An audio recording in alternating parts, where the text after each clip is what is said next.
Hello, everyone, and welcome to SmashBoxxTV's podcast 210. Terry Miller, the disc golf guy, along with Johnny V, coming to you from our Milwaukee studios post MVP Open and the Disc Golf Pro Tour. How are we doing tonight? I think we're doing all right. We've got all sorts of stuff going on. There we go. I'm trying to get rid of the sound on some computer stuff. But we had a great MVP Open. We had a great broadcast. I've got a fantasy football draft going right now with all of the disc golf media. So if I don't pay attention like normal, it's because I'm paying attention to a lot of the other media going on. Wow. Yeah, we got your priorities straight, I see. You have to have them, and it's just the way it works. All right. Well, tonight, as of right now, as far as I know of, it looks like we're going to have Dynamite Dana Vici. He'll be joining us here in a few moments. And then sometime a little later, we're going to have none other than AJ Risley, the disc golf boy. I know we referenced him, talked about his phenomenal play at Ledgestone a couple weeks ago. I did, in fact, reach out to Sarah Hokum. She was not able to join us. Of course, she's had a phenomenal couple of weeks. And, of course, also taking down the MVP Open this weekend. But she's not available to join us. James Conrad, we'd love to hear from you, buddy. But I wasn't trusting. I'm assuming that James is either en route or that he's possibly already on Nantucket Island. I had reached out to Paige Pierce. I reached out to Paige Pierce. I know that she frequently travels with him, and she's a little bit more on the social medias, but to no avail. And I take full responsibility. It was a little late by the time I reached out, but that's what we've got going on. So hopefully we'll have AJ joining us sometime a little later. He's also en route traveling. Sounds like he's getting in a little practice in Vermont over at Smugs. Before we see him and a bunch of other people actually head over to Nantucket this weekend. So lots of stuff going on.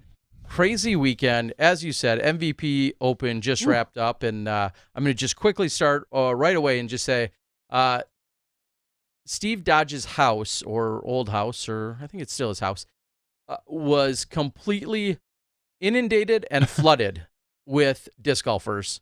It may have been a new record at one point. And I think about how much fun I've had at that house throughout the many years that I've been there. When you walk in, there's a dozen people watching disc golf on a flat screen TV, whether it's a Central Coast or a Jomez or even occasionally a Smashbox production. There's a dozen people watching disc golf. People are eating in one room, cooking in another, sitting outside grilling or doing whatever they're doing.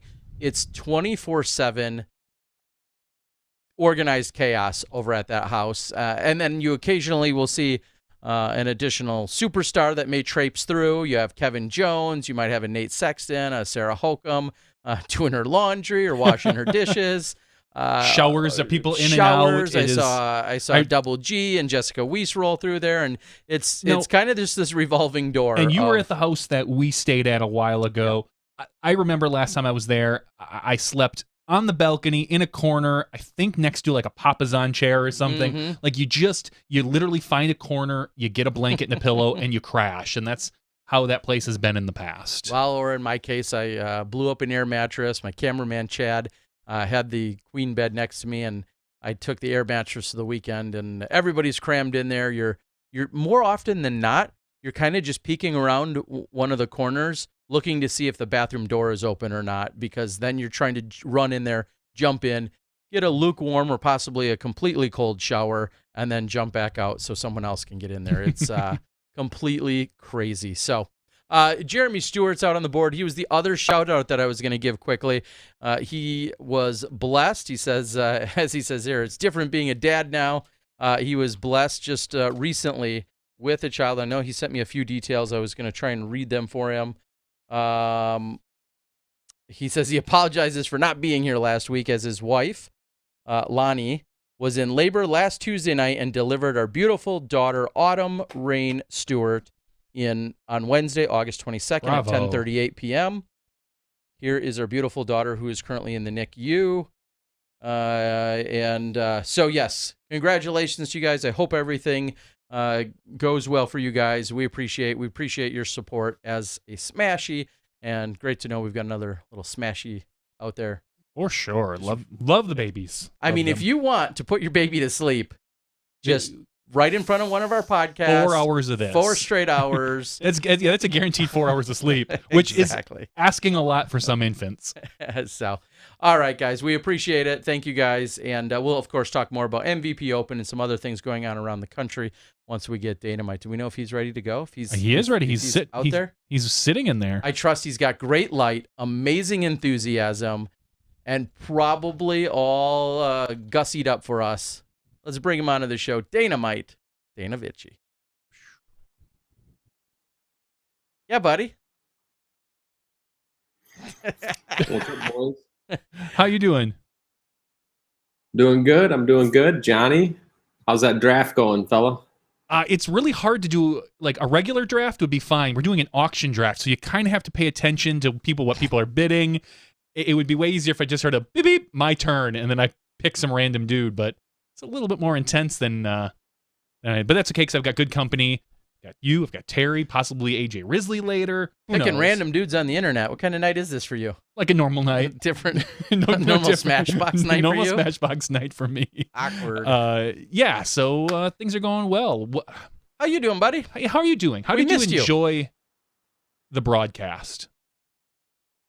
I enjoyed it. This was one of those weekends where I'm glad Smashbox exists and can watch live disc golf because there's, with sporting events, there's people always reference out, when they're talking about live disc golf or watching the rounds later.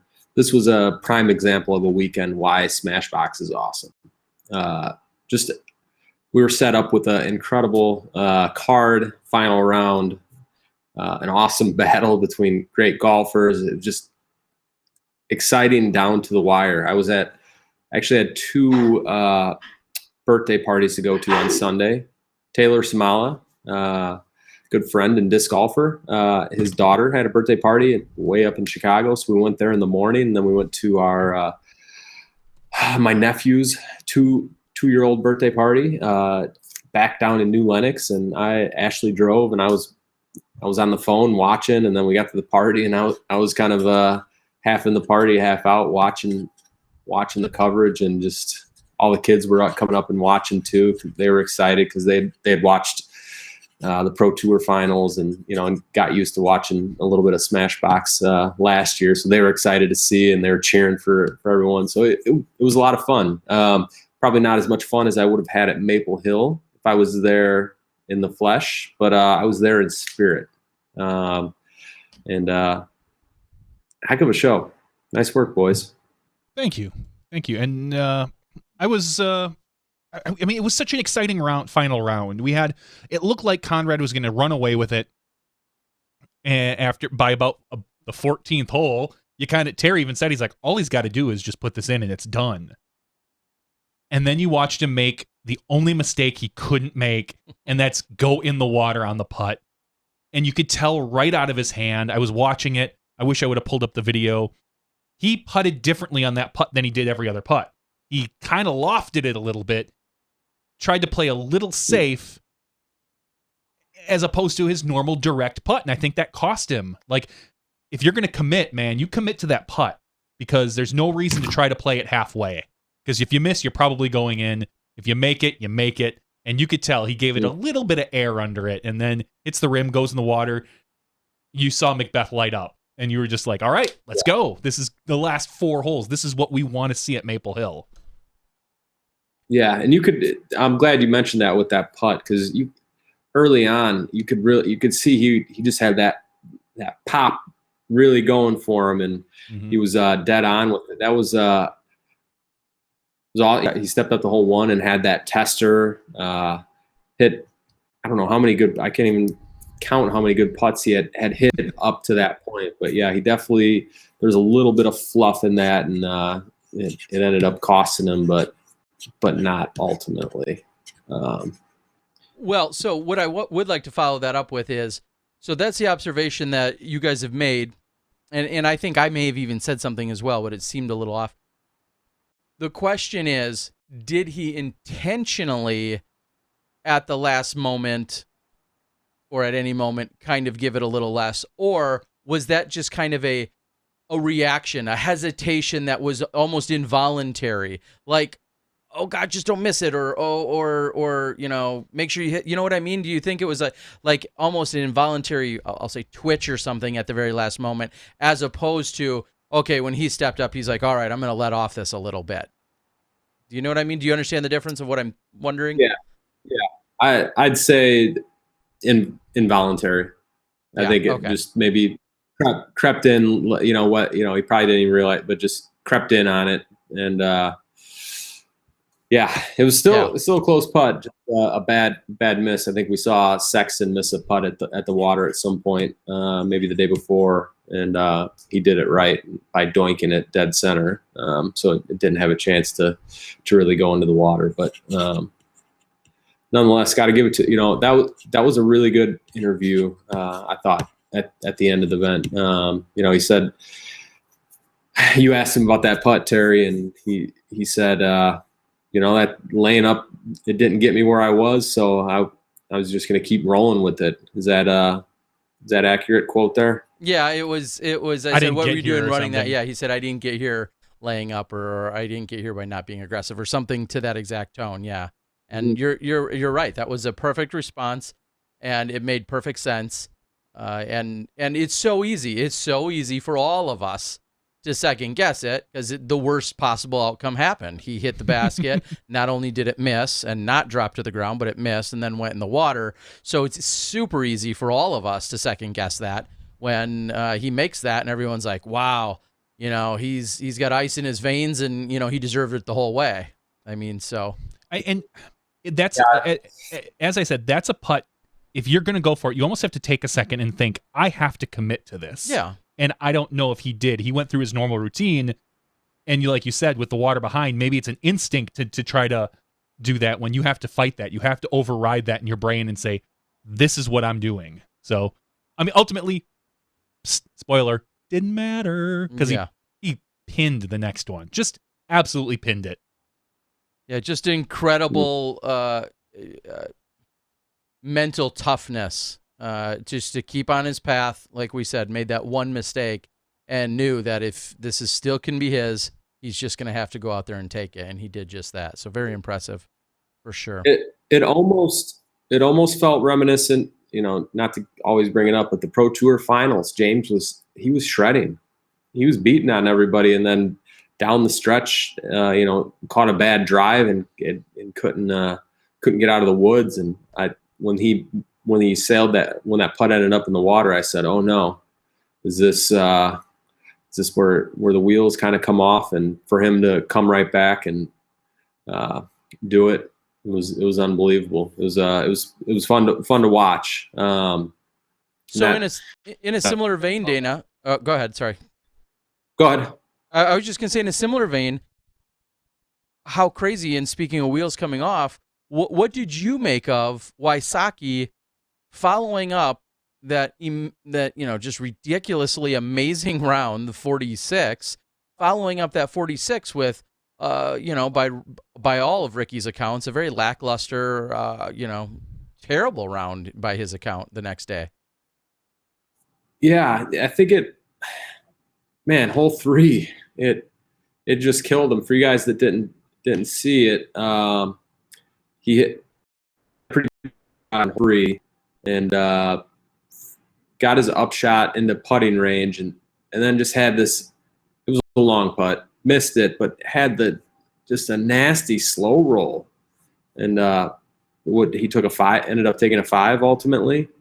Then he kind of had that putt fall out later in the round. It just didn't seem like. It seemed like that kind of deflated him, and then when that putt went through, that kind of was the dagger, no pun intended, so to speak. But a little surprising to see, you know, he had the poor first round and then the record-breaking second round, and then to go that far, you know, it's tough to follow up that round. But you know, if someone's going to follow a round up like that, you would think Ricky would, and but to be as far off of that pace as he was a bit of surprise. But I think the win just was out of his sails too early, because you really, you know, you want to shred that early part and get birdie some of those difficult par threes and, get under, get 4 or 5 under on the front. And he just, with that bad break and rolled, then that kind of, I'm not sure if it was a cut through or a fallout or if it was off, but the putt that hit chains pretty good and didn't stick. I think that was where it ended for Rick. Well, what do you think? It's just so deflating, to see it. And then it was Dixon who had said, all right, yeah, this was a hiccup or this was an early mistake, but there's plenty of golf left on a very difficult course that we've seen a few people shred, rarely. And then we've also seen plenty of people, having their clocks cleaned by that course. So there was a lot of golf left. And when you're on Ricky skill level, nothing is inconceivable, obviously. So it just, those that leak or that puncture that was put in his wheels in the first few holes, just there wasn't really a patch, and there definitely wasn't a free refill station later in the round either. And we still had this great battle, but it just didn't involve Ricky. Yeah, and that just goes to speak to Maple Hill, how hard that course is. Like even the elite, even the best players, they can't go out and have their be off a little bit and still, go out and shred and murder it and, whatever. Maple Hill is so demanding. You can't let your guard down anywhere. And, like I said, getting in that hole early, it really hurts. And because trying to press, tough stuff for Rick. And, especially after, he started out with the birdie on one, and it's like, all right, here we go. And that was about all the good stuff that happened to him on the front, really. So yeah, we'll see what that does for Worlds. If I'm sure if he talked about if he won, we'd be talking about him and his momentum. But now he's got that chip on his shoulder from this weekend and something to drive him. So I'd say that this for Ricky winning Worlds, this final round performance is going to push him harder than a win would. What do you think, Johnny? That's so tough to say. I mean, I've been kind of on the bandwagon of, I'm going to step aside and say Eagle, that he has he's been off the grid for a few weeks now. He comes and plays Maple Hill, doesn't perform as well as clearly everyone expects him to. And then you look at Ricky, like, you don't want, on a very similar style course, you don't want to come into this with any sort of second guessing. I mean, Conrad and McBeth have to be in a really great mindset right now. Ricky has to be thinking, now he's had a lot of success at Smugs, so I mean that might be able to wash it out, but I don't know. Like, it's going to be tough for him. He needs to get out to a really good start. I'll say that if he can get that first round in and be in the top 10, which everyone would expect, that's where Ricky should be. I've got no problem. I think Ricky's going to be in contention. If for some reason he comes out slow, I don't know. That's tough. But you're never gonna pry money out of my hands betting on that. Let me put it that way. Yeah, I'm glad you brought that up too about Ricky's history out at Smuggler's Notch. He's lost one, and that was last year. Historically he's owned the place. And Terry, do you know if he is signed up for anything this coming weekend, or is he zoned in on Worlds? That's a good question. I know he is not signed up for Nantucket. I'm not certain if he's possibly signed up for the Worlds. And a few clicks from now, the only other place I could see him possibly being is the Greater Hartford Open. Comes to mind. For that. And he's not signed up for that? Okay. So then I'm assuming, and I know if I clicked quick enough, we could find out, but I'm assuming if he's not signed up for either of those, I'm guessing he's just going out to Smugs and going to do his own relaxing and prepping in that sense.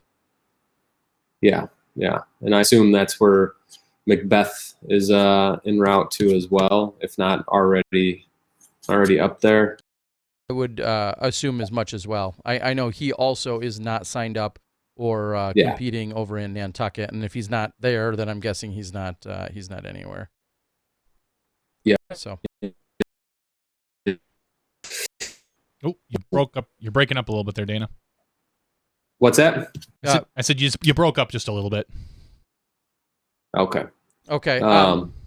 Interestingly enough, too, they did announce, and there's probably no real shockers, although I did not fully dissect it, but they did at least publish recently the pools that we're going to see at Pro Worlds in terms of A pool, B pool. Again, real no shockers. The tee times, for instance, haven't been announced yet, but the pools have, in fact, been established. So people can go out there and find that as well on the PDGA page. Okay. I was gonna say, coming into Worlds though, how about McBeth's putt lately? It's really, really good. It is deadly. It's just on a rope, like just zinging dead center putts. I'm gonna go ahead and check out, see what his putting percentage was this last weekend, but it had to be up there. Trying to recall if I saw any. Did he have any short or uncharacteristic ones during the opening round? None that jump out at me. Jump out at me at least. Like he was 96% from circle 1, with 47 makes, and then 11 makes from circle 2, 35%. That put him in 20th and 23rd, respectively. So where he really was making his money was much like Conrad was getting in circle 1 and circle 2 in regulation at Maple. Yeah, fine for Paul. He didn't win it, but bogey free final round at Maple, 8 down, 51. Really, really solid round. I think for him it's a bummer to not win, obviously, but his eyes are 10 days ahead of us in the prize on Worlds. So let's go over a couple other notes from the MVP MPO side. We had Calvin Heimberg hanging tough with the big dogs on lead card on Sunday. Cal to him at the Idlewild Open, and I shared this with Terry. Calvin kind of just hopped on. He decided to go to Idlewild Open on a whim, like day before the event, and I said, I might stay on tour. I'm done with school. I don't have a job lined up, and here he is. He's been on the road. He's had some pretty strong finishes. Top 10 at Idlewild, at Ledgestone, and here he is, third place at the MVP in a really stacked field, and hanging on that day on the lead card. Really, if it wasn't for hole 6, which he took a double bogey 5, his round was pretty darn good. Kind of a slow finish, par in the last 4. As they call him, Young Vinny, great showing, and wouldn't be surprised to see cards. I think it was back in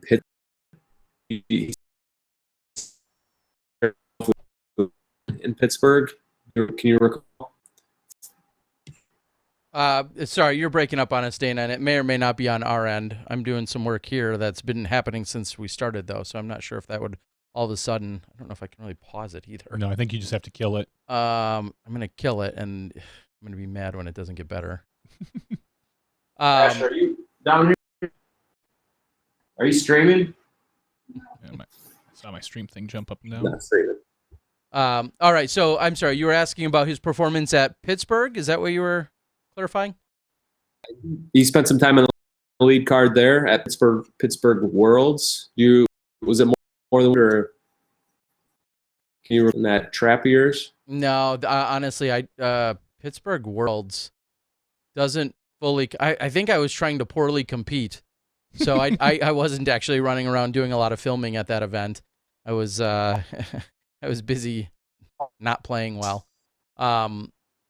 But I think back to Calvin when my specific instances with him are when I've been at Throwdown the Mountain for the last few years in Florida. Obviously, that's not only his home state, but just watching the way he throws, the power that he has, the demeanor that he has, knowing how smart of a guy that he is, on top of just this quiet, fun, young demeanor. He's a pleasure to be around, and I don't see any limits on him whatsoever. I mean, he quietly performs well. You don't think, oh, I mean, he throws a mile.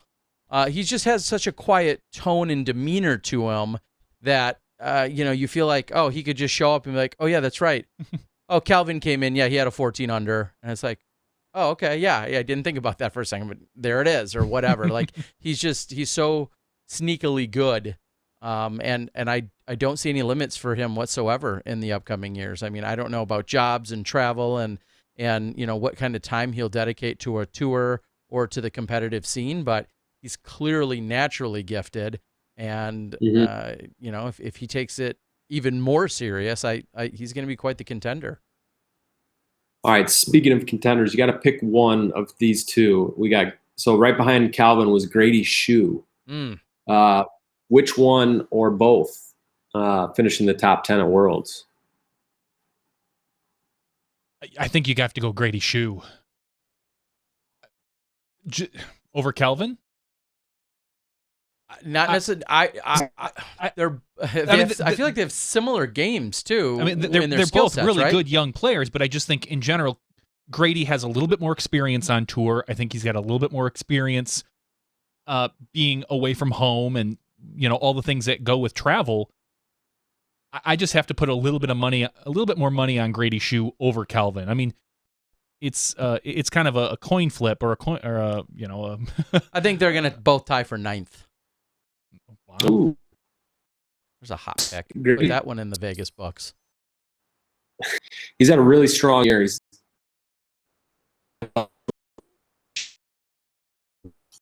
He had a poor Pittsburgh Open. So as of late, he's been a little off.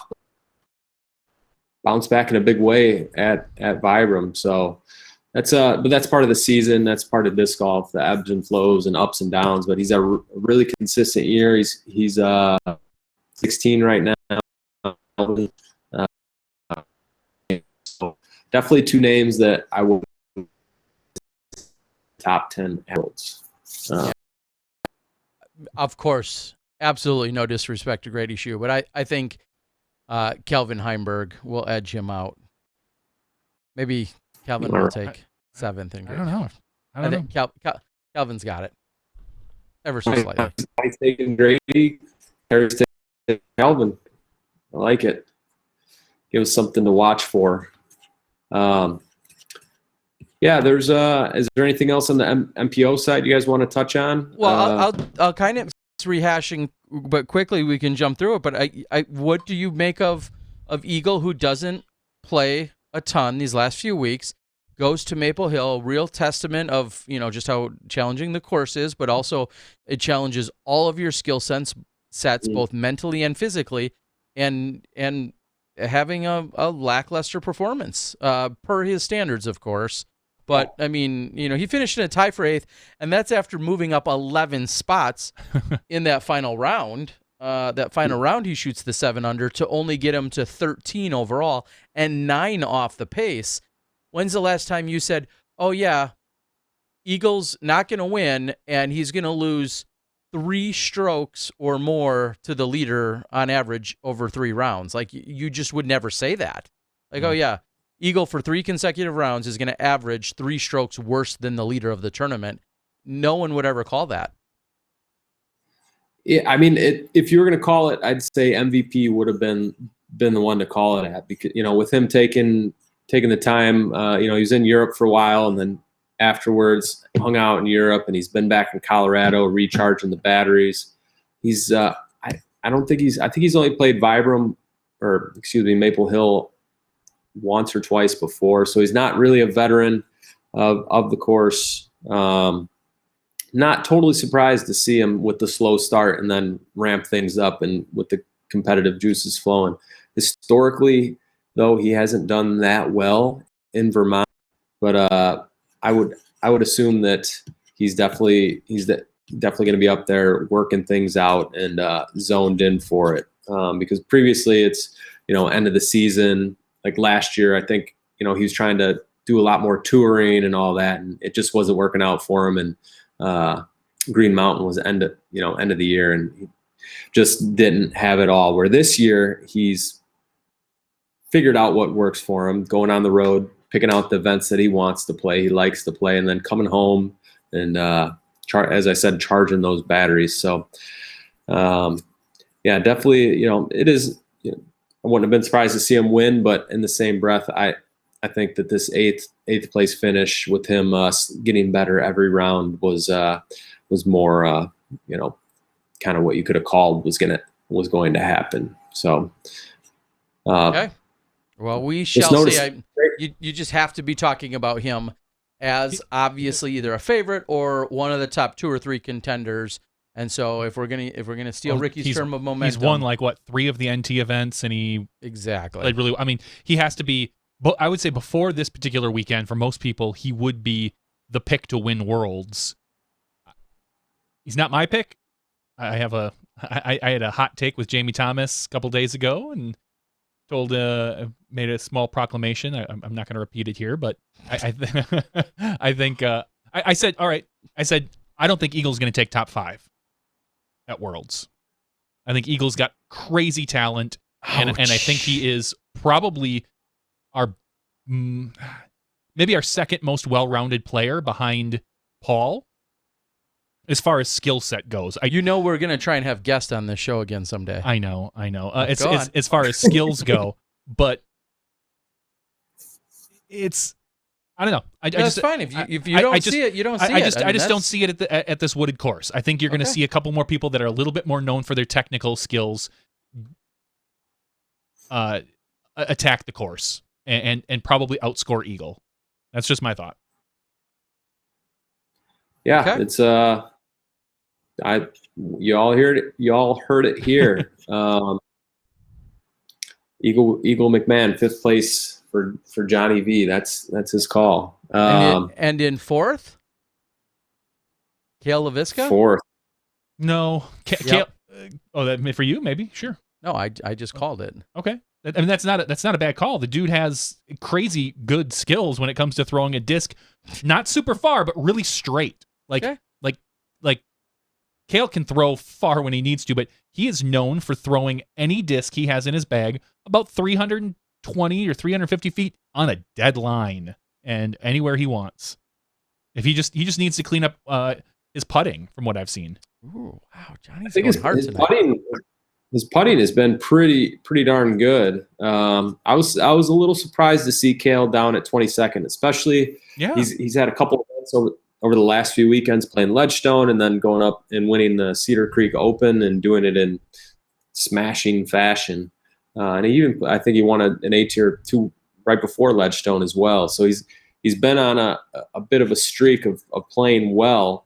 I was really surprised to see him. He came out for round 1 and he took a triple circle 6 on hole 18 to finish his round, and he capped it off. He made the putt from the drop zone, or where he had gone out of bounds over near the drop zone. But yeah, he was 96% from circle 1 putts at MVP, and then circle 2 putts 53%.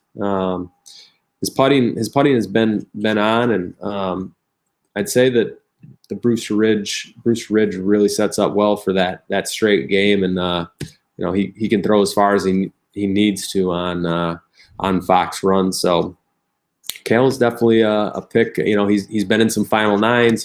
He's finished 5th place, just outside the final 9. I know we don't have final 9s anymore, but I like Cale's chances to be up there. It's a long season, and you got to be, it's so hard to dominate all year long. And Kale seems to be, playing some really good disc golf right now. So I think that bodes well for him.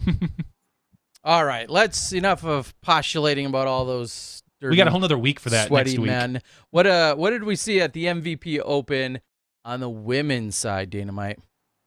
Oh man, that was if you look at the scores, it wasn't really as close of a match as it would seem. But we had Sarah Hokum coming out with the victory with a really, really good showing. She 11 under par total. Just played really solid disc golf. Minimized the errors. Wasn't racking up a whole lot of bogeys every round. She's playing some really good disc golf right now. And she was able to hold off a charging Paige Bjerkes, who, speaking of playing good disc golf, has been playing really good disc golf lately. And if you go to UDisc and look at that final round for Paige, she 2-putted inside the circle 1, 2, 3, 4, 5 times. 5 times that final round. So if she's able to convert on a few, and a couple of those, 2 of them were on the front 9, the third was on the front 10. But if she's able to connect on those, man, that's going to make that would have made that back 9 a whole lot tighter for Sarah. But Sarah really buckled down on the back, getting 4 birdies, had a bogey. But can't say enough about Hokum and how well she's been playing this year and this last week. On hole 16, 17, and 18, she only missed one birdie.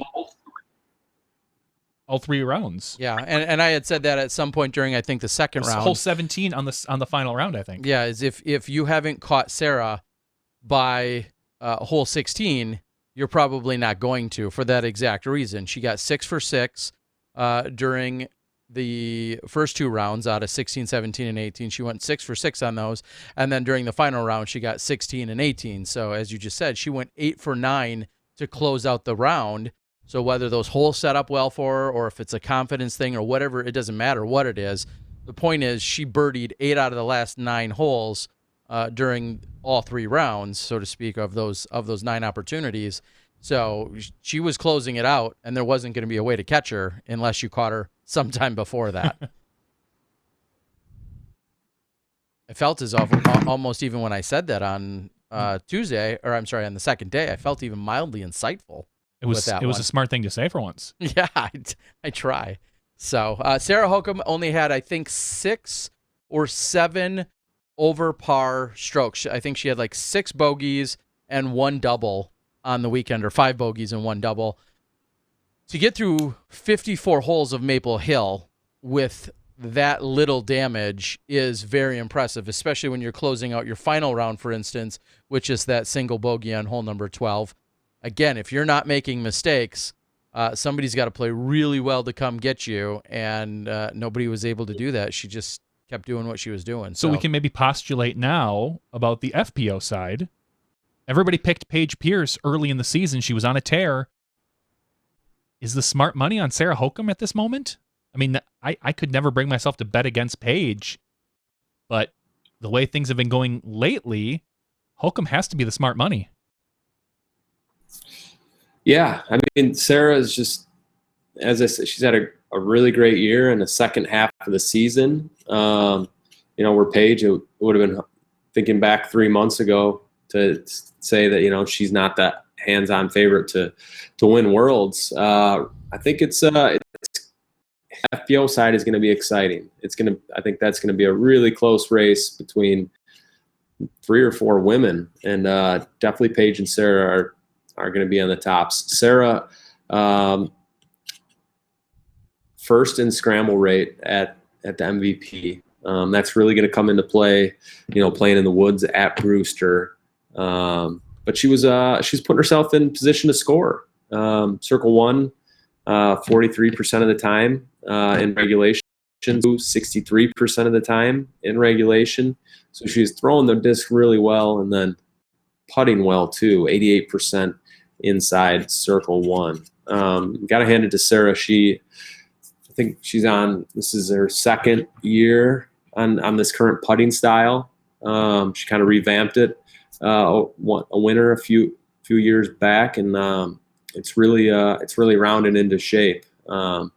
So if the winds are down, that's definitely going to play to her advantage. And she's, she doesn't make a whole lot of really long putts like we see Paige make, but inside the circle, she's definitely ramming and jamming. Well, and just to follow that up a little bit, interesting to see Sarah Hokom finished second last year over at Smuggler's Knot. She finished second to Paige Pierce. If I recall, she laid up her last putt. Paige was coming in off the second card to actually surpass Hokom. And Hokom had, I don't remember if it was 30, 40, 50. It was not a short putt by any means. And I think it was somewhat obstructed. She basically laid it up, put it underneath the basket, tapped in. And I think she ultimately lost by a single stroke. And she had no idea, obviously, of that situation because she didn't even run at the putt, if I recall the story. So she's clearly played well out there is really the point. And she can play very well out there. What is also interesting just to take note of, and you don't see this that often, is someone taking 8th place in the FPO field one year and then winning at the next. And that's exactly what Sarah did this year after her follow-up from what was in the Vibram last year. Rarely do you see, someone like Sarah, like Paige, like Kat, rarely do you see them finish outside the top 3 or 4. And in this case, Hokom finishes in 8th last year and comes back to win it this year. That says something just in of itself. That's pretty interesting to see. Definitely. And then back to last year's Green Mountain, Paige actually was on the chase card, and her round ended, I think, 30 or 40 minutes before Sarah actually finished her round. So you would have to imagine Sarah was, she didn't know scores at that point, playing safe, and ended up costing her. I think she's since then said that she'll definitely look at the scores moving forward in instances like that. But yeah, I'm really excited for Worlds. And then we've got Kat not having a too great of a weekend. Had a bum final round there at the MVP. She dropped 4 places to finish in 9th. Jessica Weiss coming off the win at Ledgestone to finish 11th at MVP. A little bit of a surprise. Lisa, and that's after moving up 5 spots. She was in 16th going into the day. Oh, wow. And played well enough to jump 5 spots to get to that 11th. And 11th is 11th, but to say that she had to move up 5 spots just to get there, that also says a lot when, like you just said, coming off of a Ledgestone win just 2 weeks ago. Yeah. There's just a lot of great talent on the women's side, and Rebecca Cox continues her stellar play, 4th place. Holly Finley, the great finish, 5th place. Lisa, I feel like Lisa, she took a little time off. We didn't see her at Ledgestone. She's back out, and she went 62, 59 to finish in 3rd, and had a pretty solid final round, except for a rough first 4 holes where we played 3 over par, and then ended up ultimately playing the course, ending up 1 under par. So she's another Worlds contender. It's gonna be fun to watch. Well, I am excited to see it as well. And you just mentioned, yes, Holly Finley ended up tying for the hottest round along with Sarah Hokom during that final round. And I want to take a quick moment and thank all of the women. If I can recall who they all were, we had 6 different women that ultimately stepped in. I know it was Pickle and Lisa Fakis during the first round. Second round was Missy Gannon, and now I'm really charging my own Was it memory. Paige? Missy Gannon and Paige Bierkes? No, I don't feel like that was the combo. And then it was Sarah Hokom and Paige Bierkes during the final round, No, it was right? Missy Gannon and Zoe. And Zoe, yes, Zoe for the first time. And then during our final round, who did we have come in on the final round? It was Holly Finley along with Paige Bjerkes. Should have, maybe. I don't recall. Yeah, that sounds about right. Yeah. Either way, all of the women, and now we're starting to see so many of them, and really part of to my point is it's still great having all of these women. Now some are coming around for the second time, some are coming around for the third time to try their to try their skill sets over at the commentating. Starting to get more comfortable, understanding how the process goes, where they need to look on, because it is a slightly technology thing where they need to know where to look, when to count down, when to stop talking, when to go. All that stuff, and I think a lot of them are starting to actually get the hang of it and really get into a groove. And we're going to find that, like I've been saying for a couple weeks, we're going to find some of these women that are really good at what they're doing. As far as commentary, commentating. There you go. Thank you, spitting that out. Dana, any other big takeaways that you heard of from afar? A couple of your favorite boys were out there. Paul Oman comes to mind. We knew Kale was out there. Did you get any reports from on the ground that were at all surprising for you or shareable? Steve Reed was at the event. That was a bit of a surprise. Haven't seen him out very much. So it was cool to see him out, and he actually, I think his first 5 holes of the tournament, like 27-footer, 27-footer, 30-something footer, just came out banging putts, and was up towards the top. Cool to see Steve Rico out there. Is he playing Worlds, Terry? He is, and real quick, shout out to Steve. Along with Josh Anthon, who also struggled, as he said, I think he ultimately took a 6 on hole 6, and then he said he just really didn't mentally recover from that. Shout out to them. I went out on Monday and shot a little bit of fun stuff with them before I headed out of town, and I also finally got a chance to catch up with Steve Rico in person and see him a little bit on Saturday night and Sunday night, and they were leaving Maple Hill on Monday, so yesterday. I'm starting to lose track of my days.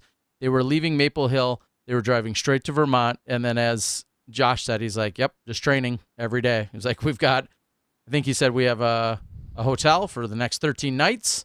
And we're just going to head up there and start practicing and start playing. And Steve was like, I don't want to practice that much. But Josh does. So. And I think, Josh has got extra focus right now. You don't really think of Josh as a heavily wooded player. He's used to playing on the West Coast where there are trees, and he's a good position player, but I don't think a lot of people necessarily think of him as a really super accurate woods player. But you put that guy up there for a good week and a half, and you can't count him out of a top 5. Certainly. It will be it'll be great to see. So Steve Rico knows he's been a little bit rusty.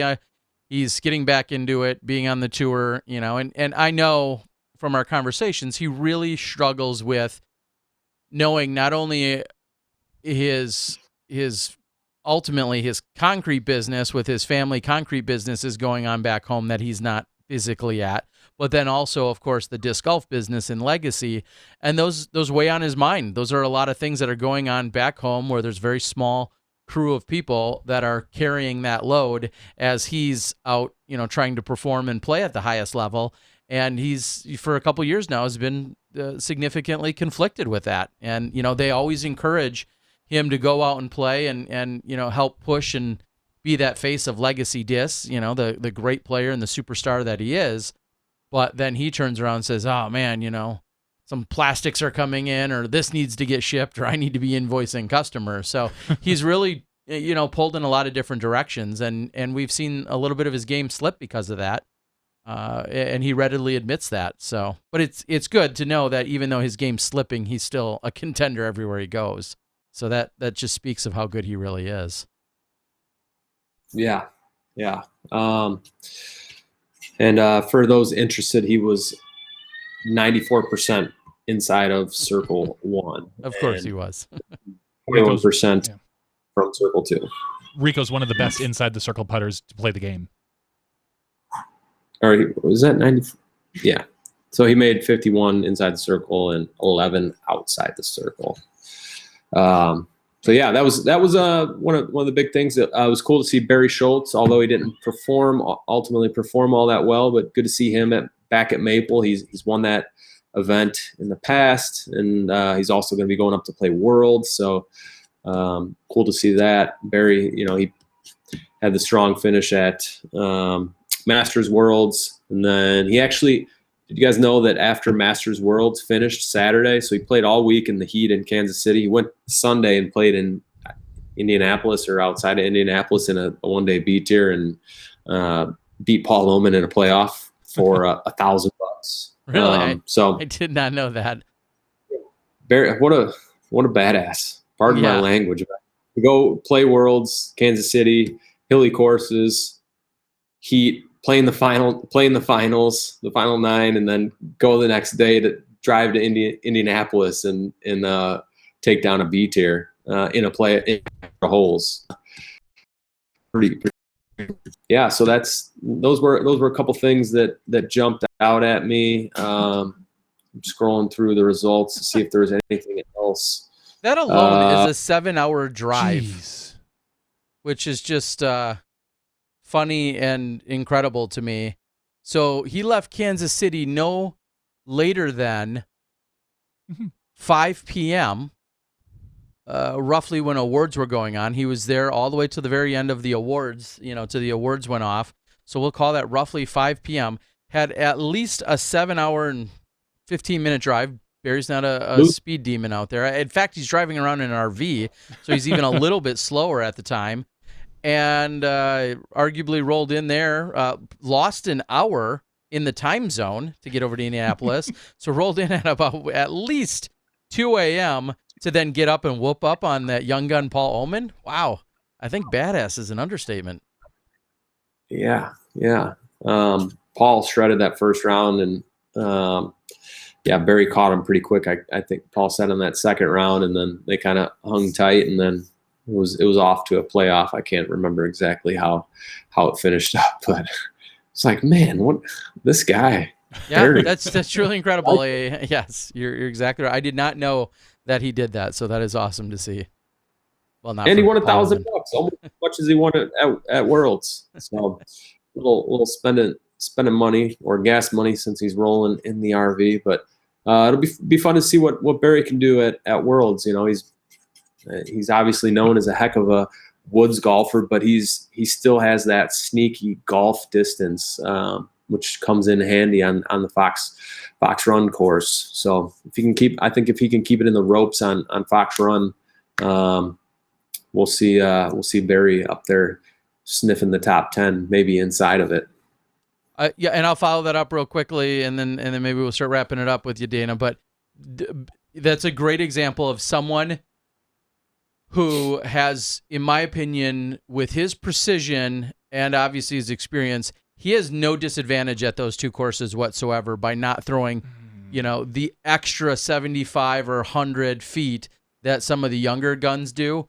I don't think he's at any significant disadvantage. He can reach every hole out there for birdie that I believe, on your par fours in 2 shots, he can get there just like everyone else can. And I'd have to dissect really all the par threes, but I would assume he can reach and put himself in position on the par threes out there at Fox Run as well.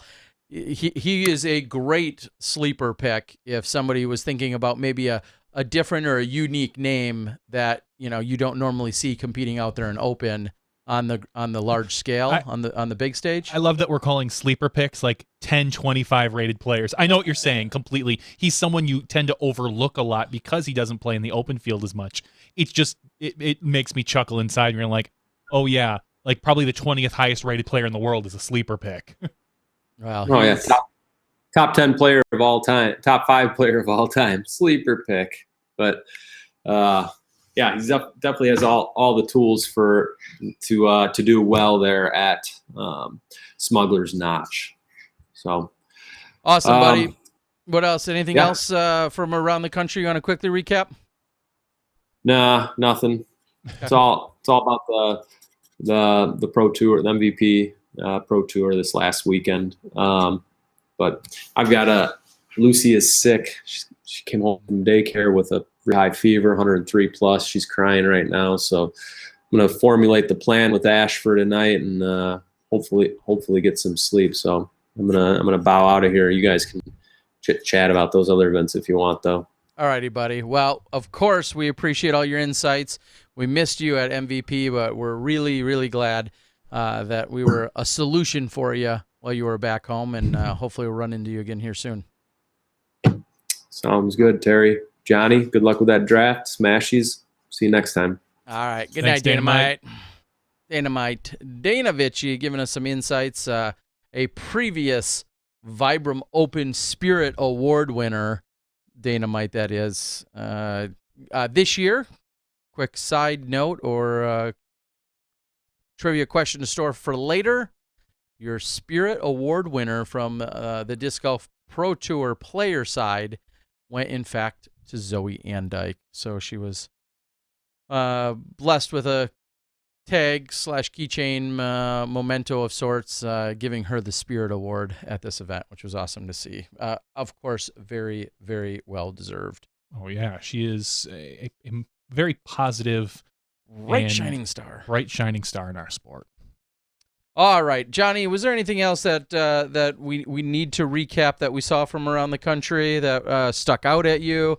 Anything really crazy going on as we as far as events? Yeah, as far as events that went on this last weekend. I'm looking at the events right now, and obviously everything is on the East Coast right now. We have Dan Hastings, congratulations. I saw that he took down the Carolina Clash, sponsored by Dynamic Discs, in the open field. Sarah Cunningham, a name we don't see out on the big tour as often. I don't know how much Sarah's playing. Now I'm going to have to click and find out. I don't know just how much she's playing these days. Well, okay, so she's got 3 open wins for open women and a 3rd place at the Earlwood earlier this year. Career events, 190 that she's played, 75 wins. Anything else out there? No, I looked. It was just the Carolina Clash and the MVP. Those are only 8 tiers. There was the 28 Keeper of the Chains, which was a B. So. All right. And over in, I was going to announce some Swedish not up there information, but we can I'll spare everyone my hacking slaughtering of the names, hacking of some names over there, so we don't have to worry about that. We have, I was just gonna say there was a tidbit of conversation, and there's been a couple of them, and there's one or two that I would skip, but there was something. There's nothing we're gonna skip tonight, Terry. No, there was something that I meant to bring up with Dana earlier, and now it's completely. So much for writing some notes down. I don't recall what it was. Yeah, that's a good question. I really don't remember. Well, anyway, let's get into news, notes, drama, gossip, attacks, whatever you want to call it around the country in the disc golf community. The big thing I think we saw was Nate Heinold's post on Facebook on the Ledgestone Insurance talking about how. Particularly, it looked like there was a motel or a hotel that Holiday Inn. Say what? Say what? That complained to Nate or to the Visitors Bureau or however it got back to him. I kind of skimmed through it and I saw a lot of the comments about some of the golfers that were there that were smoking in the lobby and in their rooms, and not even going to get into what they were smoking, if it was cigarettes versus pot or what it was. I know there's probably a lot of different things there, so that's a whole different discussion. But what I do want to say is, and people are kind of attacking Nate, some people are defending him. My personal opinion is just follow the rules. If your hotel is a non-smoking hotel, don't smoke in it, because it does look bad on the entire disc golf community when a couple of yahoos break the rules and make it more difficult for us to come back the next year. That's one less place that is more than likely to give us a discount next year or a bulk room of rates. And that's as far as I'm going to leave it. Yeah, it's too bad. And again, this is not to get political in any way or pro or anti this or anti that. The long and short of it always, and I think that's exactly how it can be worded, the long and short of it is if you follow the rules, there's one less thing that can be brought up or complained about. And if that's all you need to do is just follow the rules that are in place, and then some of these challenges go away. So it's too bad that he's getting that pushback. And to me, and everyone's arguing about when it was brought up and if 2 weeks later, all that stuff. All that stuff aside, to me, the long take of it is, though, it does make things more challenging for a director. And that's where I think there's a disconnect, because a lot of people say, I'll do what I want. I don't care. I don't care what the rules are, or I care what the rules are. I still am going to do what I want. And what I do has no impact on you. Here, I think one of the biggest components missed in Nate's post, maybe overshadowed by some of the other lingo in there, is just the fact that it does have an impact. And that's, to me, is the important part, is there's an impact to the overall event. And could he have worded it differently and maybe tried to be a little bit more specific in some areas? Sure, all of that other stuff. But just keep in mind that at the end of the day, your actions can have an impact on the overall game and on the overall perception. And that's all there is to it. Yeah. Do it or not, but just know there's consequences, and sometimes other people will suffer by some poor decisions regarding it. So that's about it. And just like Christy says on the board, whether it's Nate bringing it up on Facebook or us discussing it here, one could argue, well, you're bringing more light onto an already negative topic, so why continue to give it any exposure? And that's is definitely seen as a valid argument to some degree as well. But at the same time, this seemed major enough that it can't be just swept under the rug, and to some degree, it had to be addressed. The question is, did he address it in the right way? Who knows? I mean, we could all argue that there's 10 other ways it could have been addressed. I think we're still a small enough community where our big drama is a drop in the ocean that a lot of people probably aren't seeing. But I do understand both sides of that. Yeah. So it is what it is. And that's really all that I think needs to be said about it. But that certainly did circle around. That came out last night as a big post, and it immediately did it light fire? It was definitely a lot of talk about it, and that's just fine. Quickly, if you didn't know already, regarding some of the coverage, of course, MVP had a couple of additional media crews. Steve Dodge is working with a couple of different media crews that are up and coming or established to try and provide more content on the Disc Golf Pro Tour YouTube page so look for those. I know the likes of Tea Time were out there in a newer capacity. I think Parsave Productions was, of course, out there. So a couple of the newer groups that we've seen out there doing some additional work in addition to who we've seen in the past. So that's cool. We're seeing a lot more cards and round coverage taking place. So that's all happening. That's definitely a positive step in the right direction. And I'll say this. I reached out to Steve and to Seth Fenley about those particular productions, and I said, make sure to post it on Reddit that those things are up, because not a lot of people still are looking to the Disc Golf Pro Tour YouTube page for shot-by-shot coverage like that. Most of the time what they're getting is stuff maybe they've already seen. Well, this is new stuff that you haven't seen anywhere. And second of all, promote that. From what I saw on Tea Time, they're pushing out in 4K right now. Oh, no way. No way. And we haven't seen, well, I'm just saying, we haven't seen anybody do that since McFly. Yeah. McFly was the last person I recall pushing things out in 4K. So if you're a fan of the high definition stuff, ultra stuff, and you listen through and realize that they will get better, just like all of our other commentators. If they don't get better in 6 years, then shut them down. Yeah. Give them 6 years. That's all I'm saying. Yeah. So someone had just posted saying Kale's production team is top notch. I'm not sure that Kale and Airborne may or may not support, well, say like a Parsave and or have some affiliation with them. I believe they're on their own though.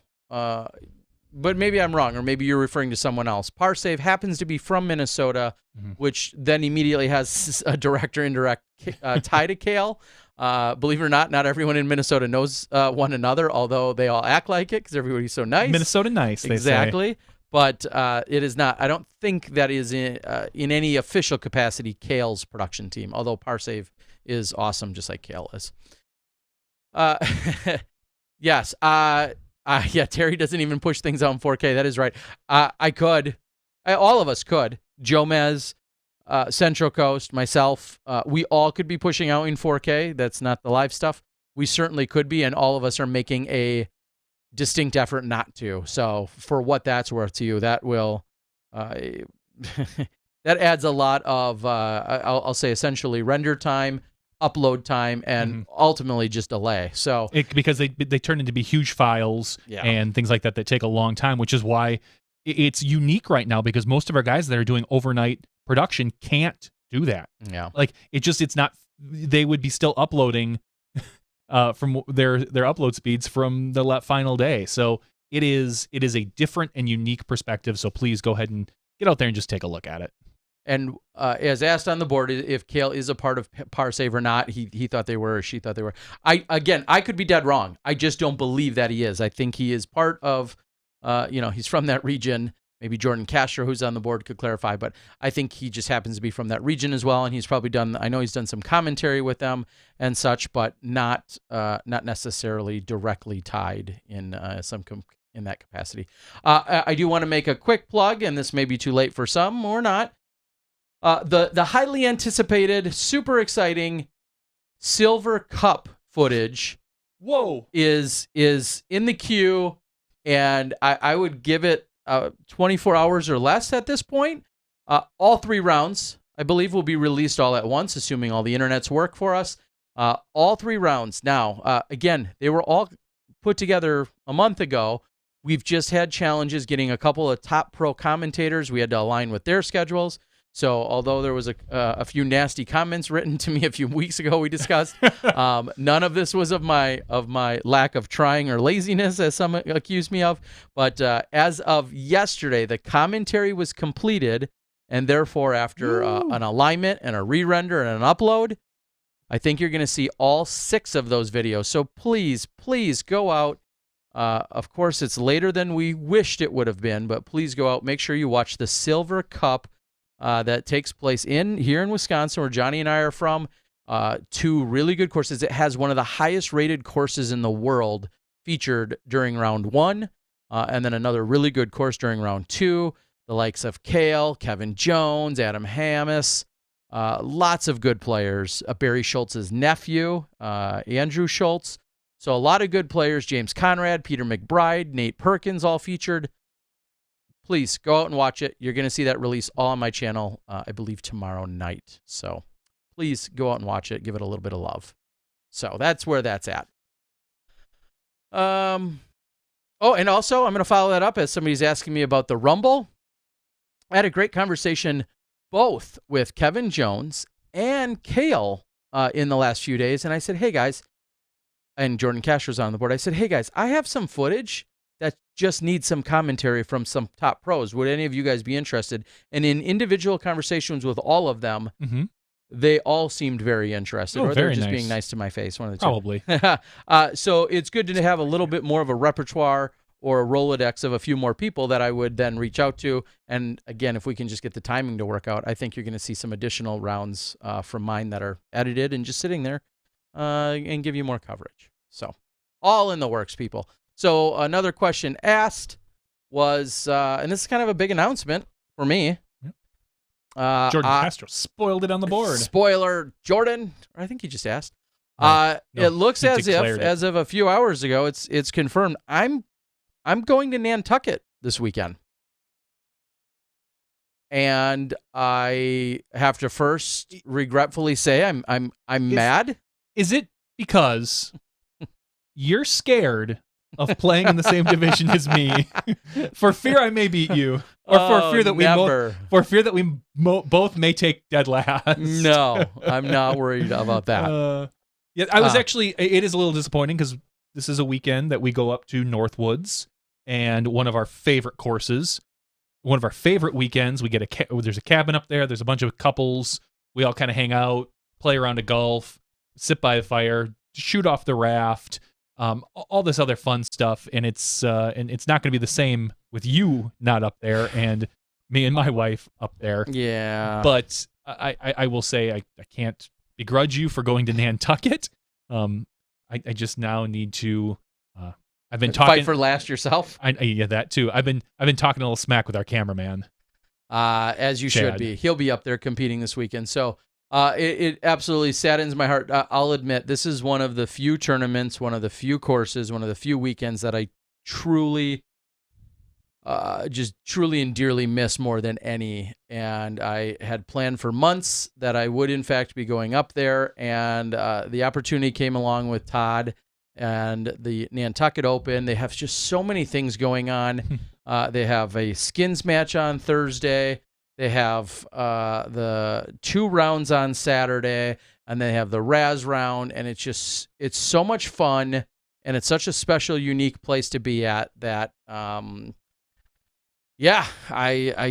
couldn't pass up the opportunity. I want to do a better job than we did in putting together the footage from last year. I had a struggle or two, and I just feel very blessed and honored that the staff wanted to give me another chance to go up and get some coverage. Do you realize how much time I'm now going to have to spend with my wife? That's on you, bro. That's on you. So, so I'm excited. You'll see some of that action, of course, from Nantucket. I'm going to fly out on Thursday. I'll be back already on Sunday. It would have made sense possibly just to stay up in the Northeast for a couple days and then head right to Vermont, but I'm going to come home for a couple days. I got a couple of smiling little kids' faces to see, and then I'll turn around and head back out for the Worlds, and then ultimately kind of hang out until we get to Delaware. So pretty intense few weeks coming up for sure. So super excited. I'll see Jordan Castro and a few others that we'll see you guys over at the at Nantucket. I really wish you would have known about that earlier. I would have maybe made an effort to make it out there with you, but that's not. Yeah. It's too little, too late now. I know it sucks when you have to cancel your plans to go to Nantucket. Cancel your previous plans. So, but I'll deal. I'll find a way. You'll find a way. You'll persevere, Terry Miller. Again, I sincerely appreciate even just the opportunity that Todd and the staff of having me come out there again and take it all in. Now I feel like I'm getting the swing of things. It'll be my 3rd year in a row out in Nantucket, and it's just such an amazing place to be at.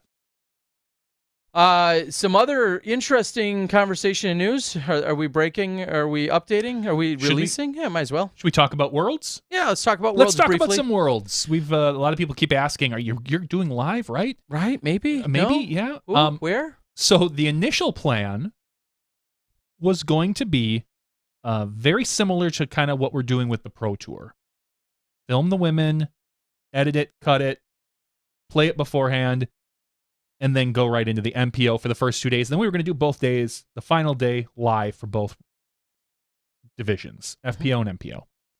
Well, because we have such a rough problem of having so many FPO players, they can't start the women. We've come to realize we can't start the women early enough where that the final group gets done in time for us to finish editing and turn that around to get that to some edited stuff so then we can roll them in. So instead, we've worked with the PDGA, and what we're going to be doing is we are going to be doing 2 live rounds a day. What? 2? Not 1, but 2? So we will go live with the FPO at about 9:30 9:30-ish Eastern time. I'm pretty sure. Anyway, we'll figure that out. 9:30 Eastern, 9:30 Central. I'm not sure. We'll figure that out. Yeah, Eastern sounds right. And then, which means 8:30 my time. Mm-hmm. Jeez. No. We'll wrap that up. Probably have like maybe an hour break, hour and a half, depending on how things roll, maybe less. And then we'll go right into MPO. Doing that live as well. So we are going to be doing the equivalent of 6 live rounds this particular Worlds. And we've secured a commentator. Ooh, I don't know if we want to mention that. No? I don't know. For the FPO. We have a particular commentator that we are going to be getting for the FPO. Yeah. Do Should we announce it or should we hold it? Yeah, I don't care. We can tell everyone, assuming she's locked in. I've heard She is she's now. locked in. I've heard she's locked in. She's listening right now. She's probably listening. She always listens. She's a big fan. She's a Smashy. She's one of our favorites. She's one of my favorite people to share The Legend of Zelda memes with. One and only Hannah McBeth. Yeah, so that'll be a lot of fun. So it'll be you and Hannah in the booth for FPO, and then we're working on someone for MPO. We're not 100% set in for MPO yet, but we will. We'll do what we can, and we'll get it figured out. So as of right now, we have locked in that it will be Hannah McBeth doing the FPO commentary for the 3 live rounds. It's scheduled that would be me to co-commentate with her. However, I'd go as far as saying if there was someone from the FPO division, or, well, it doesn't have to be FPO division, any other female that would also make for a good fit that's not competing, that would fit into that role, that wouldn't be ruled out as far as I'm concerned. Sure. I would much rather have the likes of a female sit down and co-commentate along with Hannah. However, that wasn't the initial plan. So as of right now, it's scheduled that I will co-commentate with her during the FPO rounds, and then in the afternoon, I will be co-commentating along with TBD, I think is their name. TBD. So that's kind of the plan on that side. And we'll keep you posted as we learn more there on the men's side. But for the women, we'll have Hannah McBeth. And in talking to Hannah a few days ago at Maple Hills MVP Open. Did you hung out with Steve from MVP a little bit? You spoke with him. Yeah, quite a bit. I never once. Did you hand him $5? Because no. you probably should have. I'm sorry. And the funny thing is, when we closed out the show on Saturday or Sunday for MVP, which day was it? That was Sunday, right? Yeah, it's Sunday. Yeah. I lose track of my days. You closed the show, and then we wanted to show an interview with Sarah Hokum after that. So I cut over to Dixon real quick, and Dixon was like, "Hey, thanks everybody for what blah blah blah. We're gonna show you an interview with the FPO winner, Sarah Hokum. Thank you for watching the Vibram Open." And then he closed the show, and then 5 seconds later, he goes, after I've cut away from him, and he goes, "Oh man, the last thing I said, he was good all weekend. It was the very last thing he said. I know I never told you that. The very last thing he said, and he was like, ugh. He's like, I messed it up the one time. So I was giving him a little bit of a hard time about it, but all in good fun. So yeah, we got to do that. So that's pretty funny. Yes. What else was I yeah, so that's where that stands as of right now. Again, just the last 3 rounds, of course, Friday, Saturday, Sunday. I know they're going to have post-production there throughout the week and some other stuff that's going on. Steve Hill's going to be on site, along with a number of other production crews working to get out as much media as possible. But as of right now, that's where it's at. I believe the Disc Golf Pro Tour in Steve Dodge and Patrick. I'm not sure if Seth is going to be there. I think he is. But it looks like there's going to be also a presence from the Disc Golf Pro Tour, along with a whole bunch of the Festival of Flying disc games that will be part of the Smugs Fall Fest and the beer releases and all the other fun stuff that's going on at Words.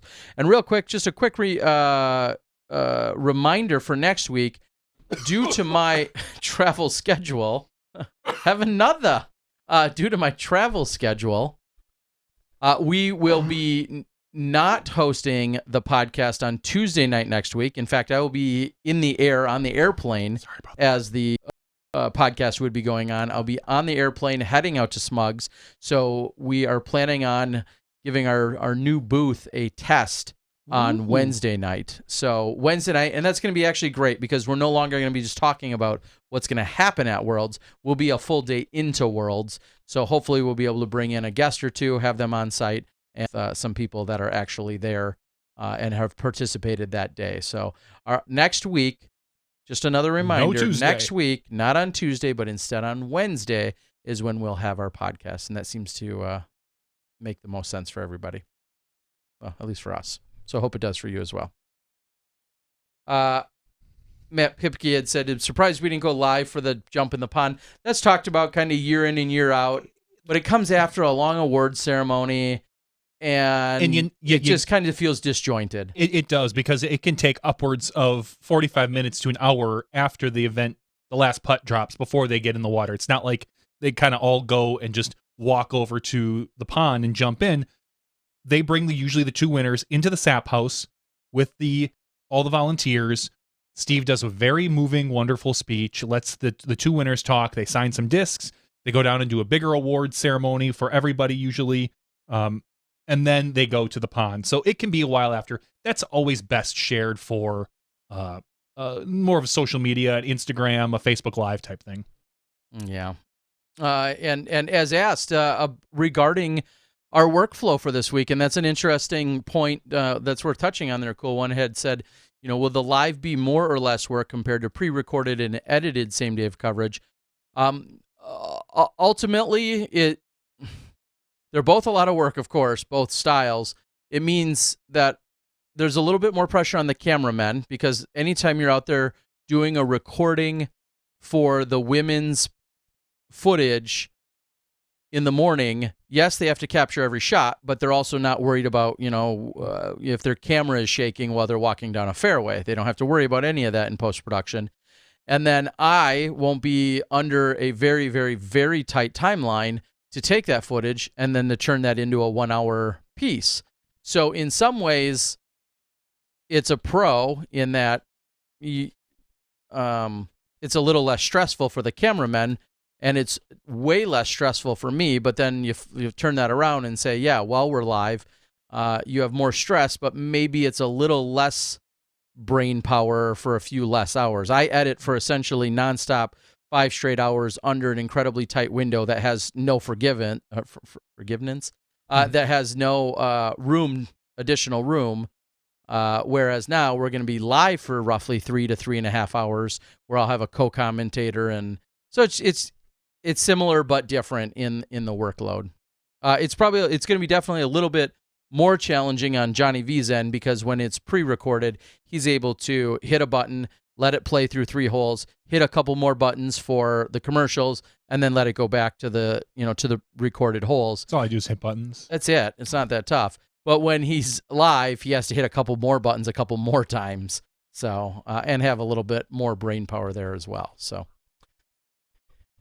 it's all work one way or another when it all goes down. Tonight, I want to just say, give a shout out to Disc Member. Tonight is our Disc Member giveaway that we do for our Patreon supporters. So we're giving away one of the Disc Member packages for this particular month. I'm going to forget. I know there's a brand new disc in there, a new released disc in there. Do you remember by the company or anything? I made a post about it earlier, and I'm completely drawing a blank. That's fine. But we'll talk more about it later. So if you want to be eligible for that, as always, you can support our podcast at patreon.com/SmashBoxxTV, Patreon. All that helps, go to helping improve the podcast and the broadcast and all that other stuff. So it is that is a $50 giveaway tonight. So we hope to do some of that. And one of the other things, real quickly, I want to talk about Worlds is we're going to be doing some giveaways. So be prepared for that. We'll get you more information as it gets a little closer. But right now, I've already got lined up a whole bunch of people, a whole bunch of companies that want to give you their product. And all you got to do is help support us. So we'll get more into that as we get closer to the event, probably next week, Wednesday, and we'll let you know. So I'm really excited for this Worlds broadcast. Okay, well, so stay tuned. Did you spoil it? Can we say free stuff? It's not free. It's giveaway. Probably some sort of raffle. Okay. But still, lots of stuff. Lots. We're talking like hundreds of dollars a day. Oh my gosh, I can't wait. All right, so we also have, I'm going to take a quick look. I know we're going to have potentially AJ Risley, assuming that his internets participate. We may have him join us a little bit later. Participating. What's going on with ours? I don't know. It's just been a little bit laggy, and I don't know if it's. I'm looking at the particular at one of our analytics, and everything on our stream monitor looks pretty good. So I wonder if there's an issue going between our restream to the thing. So from what I can tell, but maybe not. Maybe it's a little bit of issue. It looks like we've had a couple blips on our thing, to the point where I just but I've been drafting on this little fantasy football thing. I took my phone off of Wi-Fi and put it on LTE just to make sure. Wow, that's some next level stuff. Oh, I know. So yeah, maybe a quick point as we start wrapping up the regular show, and we can jump into the after show, so we can do a little bit more interaction with all of our amazing Smashies that are tuned in, logged in, and listening and interacting on the board. Last week, and it was happening Wednesday as I was in one of my trains out to the Maple Hill event, the MVP, I think they call it, MVP Open. There was a conversation about smaller baskets, and I know we talked about it here on the show, so we don't have to rehash that whole conversation, but ultimately, did you hear of any of the takeaways, any of the give-ins, as they kind of intentionally had a divided camp? Correct. They had 3 different groups. They had a for, against, and kind of an undecided. Unfortunately, I only got a chance to watch about the first 40 minutes of it, so I didn't get a chance to sum it up. What I will say is, referencing back to our discussion last week, I was very anti-smaller basket. Okay. And I will say a modified basket would be a little bit different. I wouldn't mind. I don't think I would love the marksman size basket, but if you made it just a hair skinnier and you made the catching zone a little smaller from top to bottom, from the top of the basket to the bottom of the top of the chains, we'll say, that thing. If you squeeze that a little bit, I would have less of an issue with it. But I would not want to go to the tighter single linked style chains personally. So, and I think that was part of the conversation, and the fact is when a lot of people, and understandably so, maybe this is great marketing, but when a lot of people think about smaller baskets, they immediately go to a bullseye marksman style concept. And Steve Dodge's intention, and I know this reference goes over quite a few people's heads, understandably. His intention is an overall smaller basket in this conversation, more of a, for reference point, a Cam Todd style basket, which, again, many of you may not be familiar with. But that was a talk of reducing, like you said, not only the width, but also the height in terms of where the catching area is, but still have it at have the basket itself at a regular height, but the actual catching area is both smaller horizontally and vertically. More so vertically is what I'm concerned about. I would be, again, I'm not for necessarily smaller baskets at this point. We've seen from Maple Hill good course design and a little bit and tough greens really kind of it helps out quite a bit for score separation. But if you were to go and someone were to tell me that is how I would probably look at it. Okay, well, we're not going to rehash all that, but if you'd like, you can go out and find it on the Disc Golf Pro Tours page. They have all the information out there, and the conversation, I want to say it went upwards of like 2 hours. I think it was a pretty lengthy that's why roundtable. I got through 40 minutes of it, and I ended up having to go to bed. Didn't get a chance to go back to it. Well, I mean... And the MVP baskets look like they caught great this particular weekend. I didn't see any spit throughs. I don't think I saw a single, like something I would consider a spit putt on our live broadcast. I haven't had a chance to watch all the post-production stuff, but yeah, I was going to say that earlier. Shout out to MVP.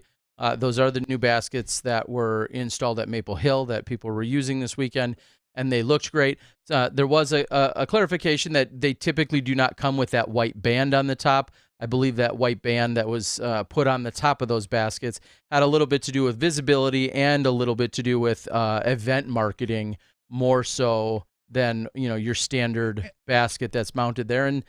And to be fair, as much as I really like the sleek look and style and design of an all-black basket, it also, if you're out playing a wooded course that you're not familiar with, I could see how someone could say, well, I'd like a little bit of color there so that it stands out at us. So some of the clarifications that were out there. So if you were to go buy one of those MVP, I believe it's Black the Black Hole Portal, it would come typically in all black, just so everyone knows. And, I just want to give another shout out. That's enough. To Alex and Brittany. Happy anniversary. Yes. Alex and Brittany, happy anniversary. Hole 17. Forever. ever. Ray Gruber, we appreciate it. Says, I am going to listen all day in the morning at work, but thank you both for all you do. We appreciate that very much, Ray Gruber. Have a good night, buddy. All right. I don't have anything else of major note here tonight. Like I said, we're going to keep teasing it that we hope AJ is going to join us. He said if he's in a position over by Smugs, he might be able to join us tonight. That's his plan.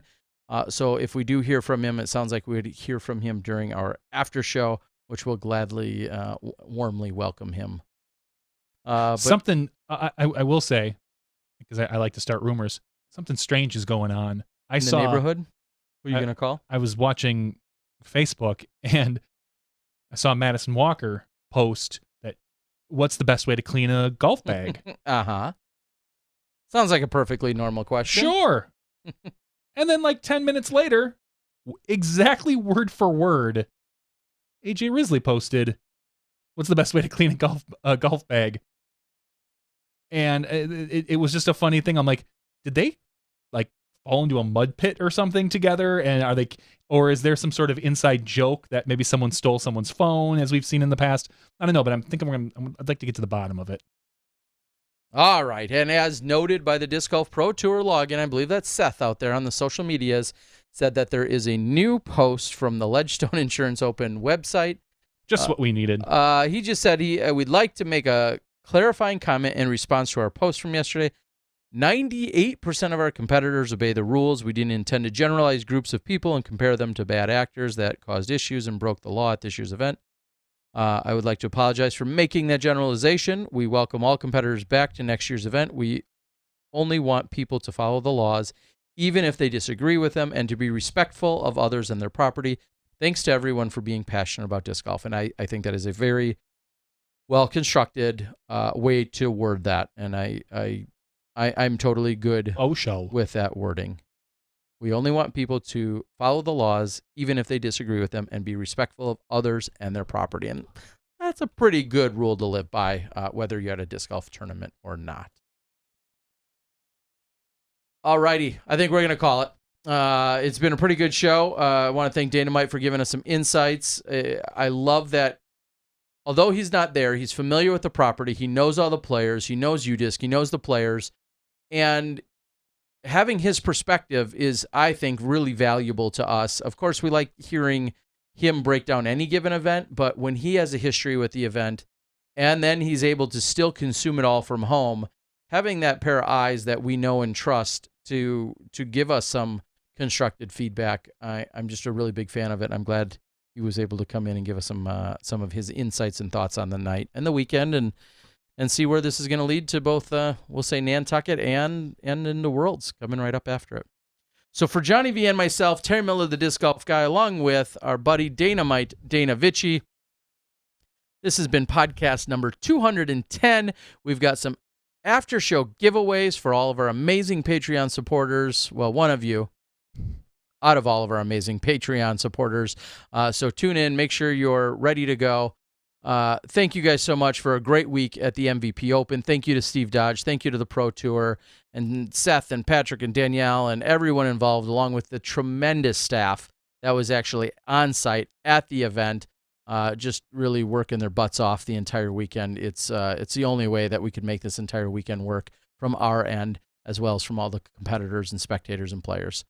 Again, Terry, Johnny, we'll see you in the after show when you step inside the Smashbox. Terry's scared to play me. Not at all. Thank you to our $2 and above patrons. Your name is listed below in the credits. If you are interested in being listed as a producer in the SmashBoxxTV credits and supporting this and other fine podcasts, please visit patreon.com/SmashBoxxTV.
Hello, everyone, and welcome to Smashbox TV's podcast 210 After Show. Oh, oh, oh, oh. Oh, oh, oh, oh, oh, oh, oh, oh. Now that'll be stuck in everyone's head. The right stuff. Yeah, it's so fitting. Tell me it's not. Because we just got back from Boston? Yeah, the Beantown land. Beantown.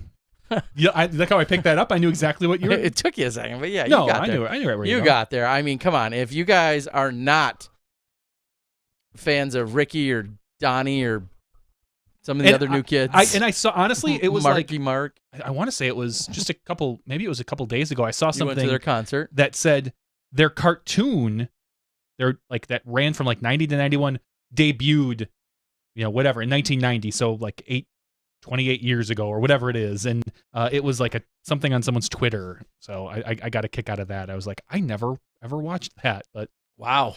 Yes. So little new kids on the block, and then you can only get it here. And then eventually rebranded to NKOTB. And then we had ODB, which was very different from NKOTB. ODB was way different. well, a little bit. Welcome to the after show, everyone. Wow, that's a lot of silliness to even get things going. Thank you guys for joining us. Terry Miller along with Johnny V in the after show. Just about anything goes. We talk about some disc golf-related topics, subjects, rumors, hearsay, BS, nonsense, silly posts, stupid people, smart people, and everything in between. We also love to interact with our chat board, following along on the live YouTube chat. And so don't be afraid if I don't answer one of your questions or we address it, or sometimes I will take something you say and cleverly reword it to sound as if it was an original thought of my own. So that's how the after show works. It's more often than not. Matt Pipke, a regular on the board. I'm going to start with something he posted saying, so Terry, when you showed up at Maple Hill for the last hole to do the post-round interview, that was so great. I love the format. I know often you can't, but I'm glad it worked out at the last event. And that's actually a really good topic in that we were fortunate that the last hole obviously was literally a few hundred feet ultimately from the booth that I was at. So I was able to walk off. I think I left the booth around hole 16's backup-ish, somewhere around there, or maybe during 17. And I was able to then find my way over on hole 18, actually watch them approach on 17, make their final putts on 17. And then I walked along, and I felt so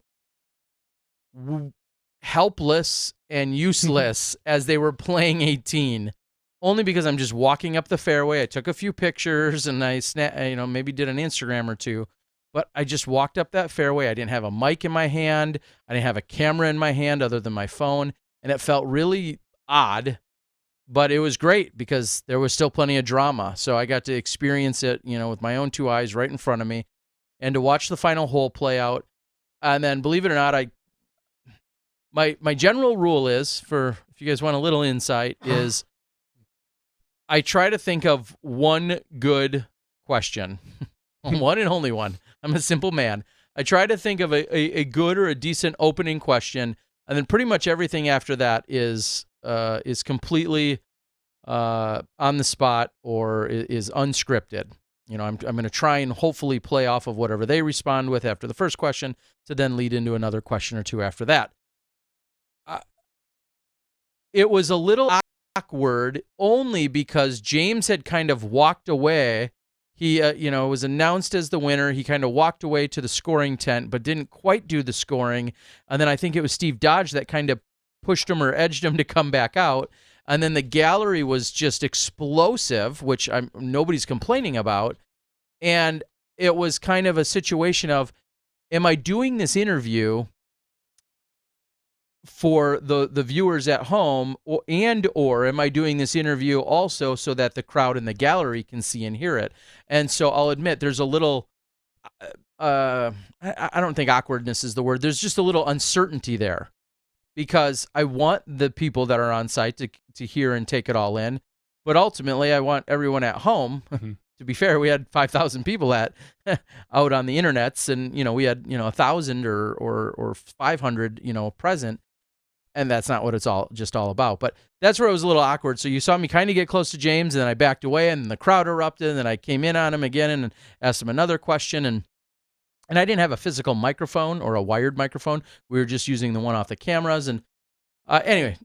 I loved it. It was great. I'm glad we got to do it. Is always a hair off when you use that type of microphone and with the new processing that we're doing. But yeah, so so there's a challenge or two there. I'm glad I got to do it. I'm honored to do it. I love talking to all of the winners, no matter what the situation is and who it is. I love doing all of that. So I appreciate the feedback. We've heard a lot of people, make that one comment and say, we really like it when you're able to close out the show having an interview with the player. And it does feel very natural. It's just sometimes logistically a little bit more of a challenge than others. And then plus, I have to leave Dixon all by himself to talk. Yeah, I mean, that sounds like a recipe for disaster. He literally just started swearing. Yeah, it was awkward. Just F-bombs everywhere. So I had to cut him off. Started making mom jokes instead of dad jokes. It got out of hand. It was awkward. He was really awkward. He lost. I don't know what happened to his shirt. It was straight. Wow. Just no It shirt. just rips that right off. Once you're out of the picture, man, that guy goes nuts. Hair Bear's gone. It's time for me to get wild. No, I can't stress enough how much I enjoy having Dixon in the booth. And I hear 95% good things about him. Mm-hmm. There's, again, as we've said about commentators, there's someone for everybody.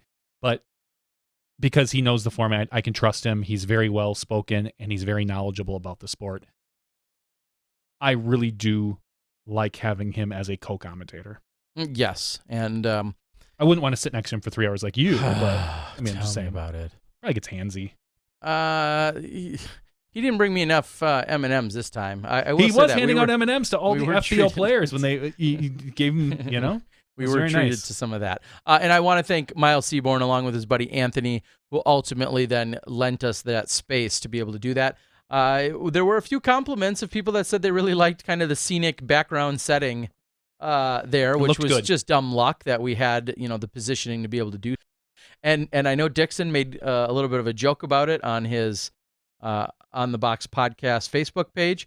It would have been awesome for people to show up with appropriately worded signs and show up like in the Today Show or at college game day to show up with some signs in the background and standing outside. It would have been pretty funny. Those are things that we can strive for. And if you want to step up your Spectator game, that's one way to do it. Spectate the booth. There's some of the best golf in the country going on all year long. 700 yards and from where you're standing. Come stand and look at the back of our heads. Come stand and look at the back of your heads and look at the camera like, that's how it's done. Yeah. Just saying.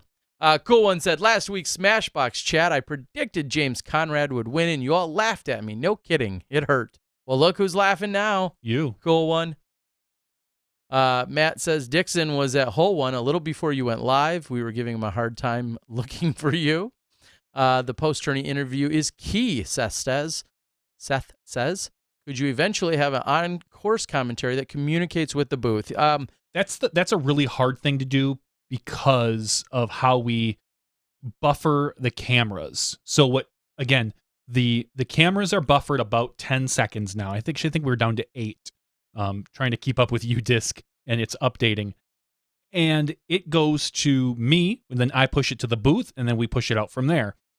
So having the booth talk to the camera, whatever's on camera, the timing wouldn't work out. I need to be the in-between. So I need to say something like, Terry's going to ask a question, and then I say, okay, booth, you go now, answer the question, and go on. But they're the actual back and forth communication, I don't know if that's ever going to work out. Yeah, direct. Unless we got rid of all the buffer, and then we worry about blips and bleeps and blops and misses on the course. And then there would be no swear buzzer or any of that, censor buzzer. And even if you watch, you watch like really professional, expensive interviews by people at news networks and pretty much everywhere, you will always see the person off site, they'll be listening to something and there'll be a 1 or 2 second pause, and then they'll have the whole question, and then they can respond. Now their buffer might only be, 1 or 2 seconds, and ours is just a little bit greater than that, but same exact thing. That's why direct banter back and forth live is really, really challenging, and there may not be a way for us to ultimately tackle it, but technology, money, timing, We'll get there.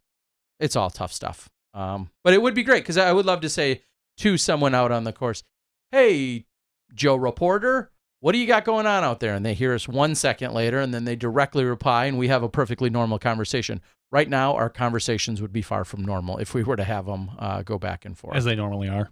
And that's one thing to be considered as we move forward. And it's probably something that will get attempted at some point, which would be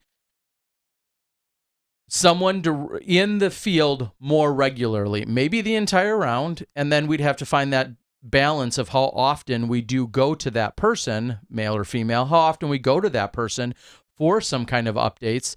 And we've certainly entertained the idea that maybe somebody else is a co-commentator in the booth, two other people, and then I'd go out onto the course.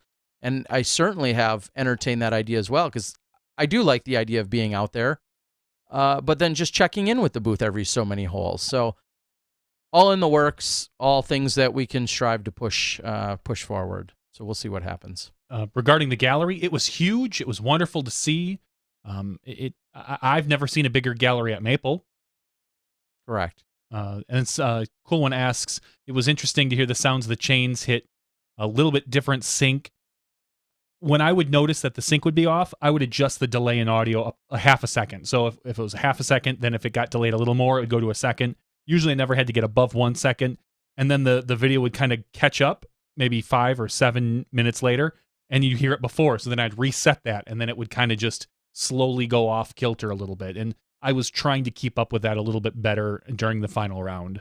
So that's probably why. It's really tough because, surprisingly, that's an incredibly manual process. Oh, yeah. And that's what makes it so tough. And so trust me, we immediately see everyone post, the chains are way off. Like it's something that we may realize and just have to try and I'm adjust. not 100% sure if that's because of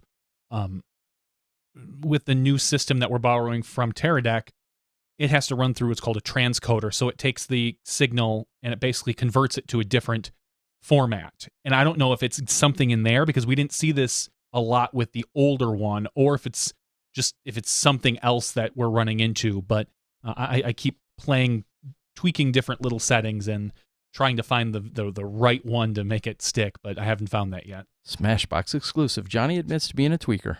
All right, so rough count over 1,200, probably closer to 1,500 on site. Yeah, it was just a great crowd that was out there. How well did the course handle the crowd? Was there enough room?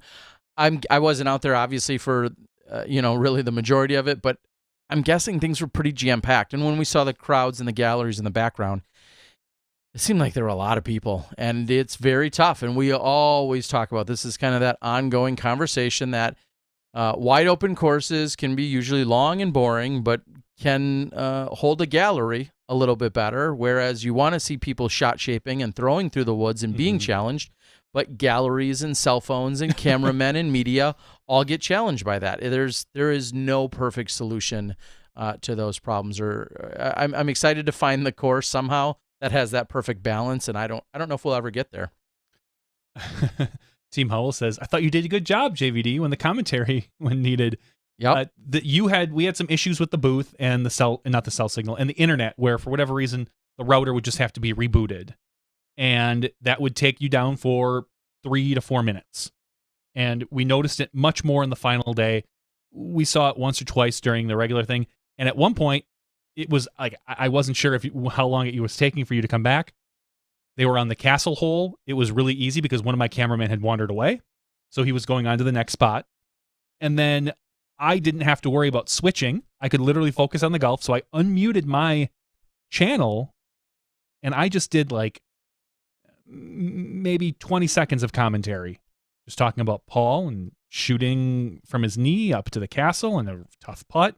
And then I'd mute it because Gary would chuckle at me. And then I'd unmute it, and I'd talk a little bit, and then I muted it, and then you guys came back. So thankfully, I only had to fill in. I didn't have to split my brain. I don't know if I could do switching and commentating, partially because I do need to talk quite a bit to the cameraman out loud, which it's not really conducive to commentating. So it's best to try to keep those jobs nice and separate. I think you should just do it all. If I could, What would be great is if you stayed unmuted while you yelled at the cameraman and said, "All right, I'm coming to you. We're getting in position," and then you go ahead and then just call it all out so everybody has. That would be awesome. everyone wants to hear all the behind the scenes and the scenes. That'd be exclusive coverage. Very much so. One of the conversations that took place was talking about the Woodsman's Pass, something that was tried. I'd be curious to know. And maybe Seth, who is out on the board and very much more closely tied to Steve in this, I'd be curious to know how well that was received and if people really enjoyed that or abided by that. Was that fully on your honor system, or were the passes checked? But essentially, once you got to hole 3, from holes 3 to hole 6, you had to have a lanyard or a special pass that allowed you to continue into the woods. Hence, it was called a Woodsman's Pass. And there's a lot of different reasons for going about it, but those holes are incredibly tight with very small fairways, very congested, and trying to get all of the gallery through there is chaos. And so there was, we'll say, a premium that was put on. Almost, I likened it to like a backstage pass where you paid a little extra and you got a little extra access to be able to see those 3 holes up close and in person. Mm-hmm. So I'd be curious to know ultimately. Seth is saying, who was there, said people who bought it loved it. I mean, anytime you can get and feel a little bit more exclusive, 100%. I think that's kind of cool. Obviously, that goes to help offset some cost within the tournament itself, and values that $5 carries probably a lot further than you realize. So I think it was great. I think it's kind of neat. And the passes were, in fact, checked. So there are plans to adjust it and expand for next year. So very cool. Disc Golf Nerd asks, I wonder if Steve would let you live at Maple Hill. In a yurt? In a yurt? Maybe? Yeah, I don't know. Come visit? What's a yurt? It's kind of like a teepee, like a tent. Okay. Often we watch holes 1 and 2 and then head for hole 8. And then back up to 11 and stay there for a while, then move 14 through 18. Yeah, exactly. Because of that added compression that takes place on those few fairways, that makes perfect sense as a spectator.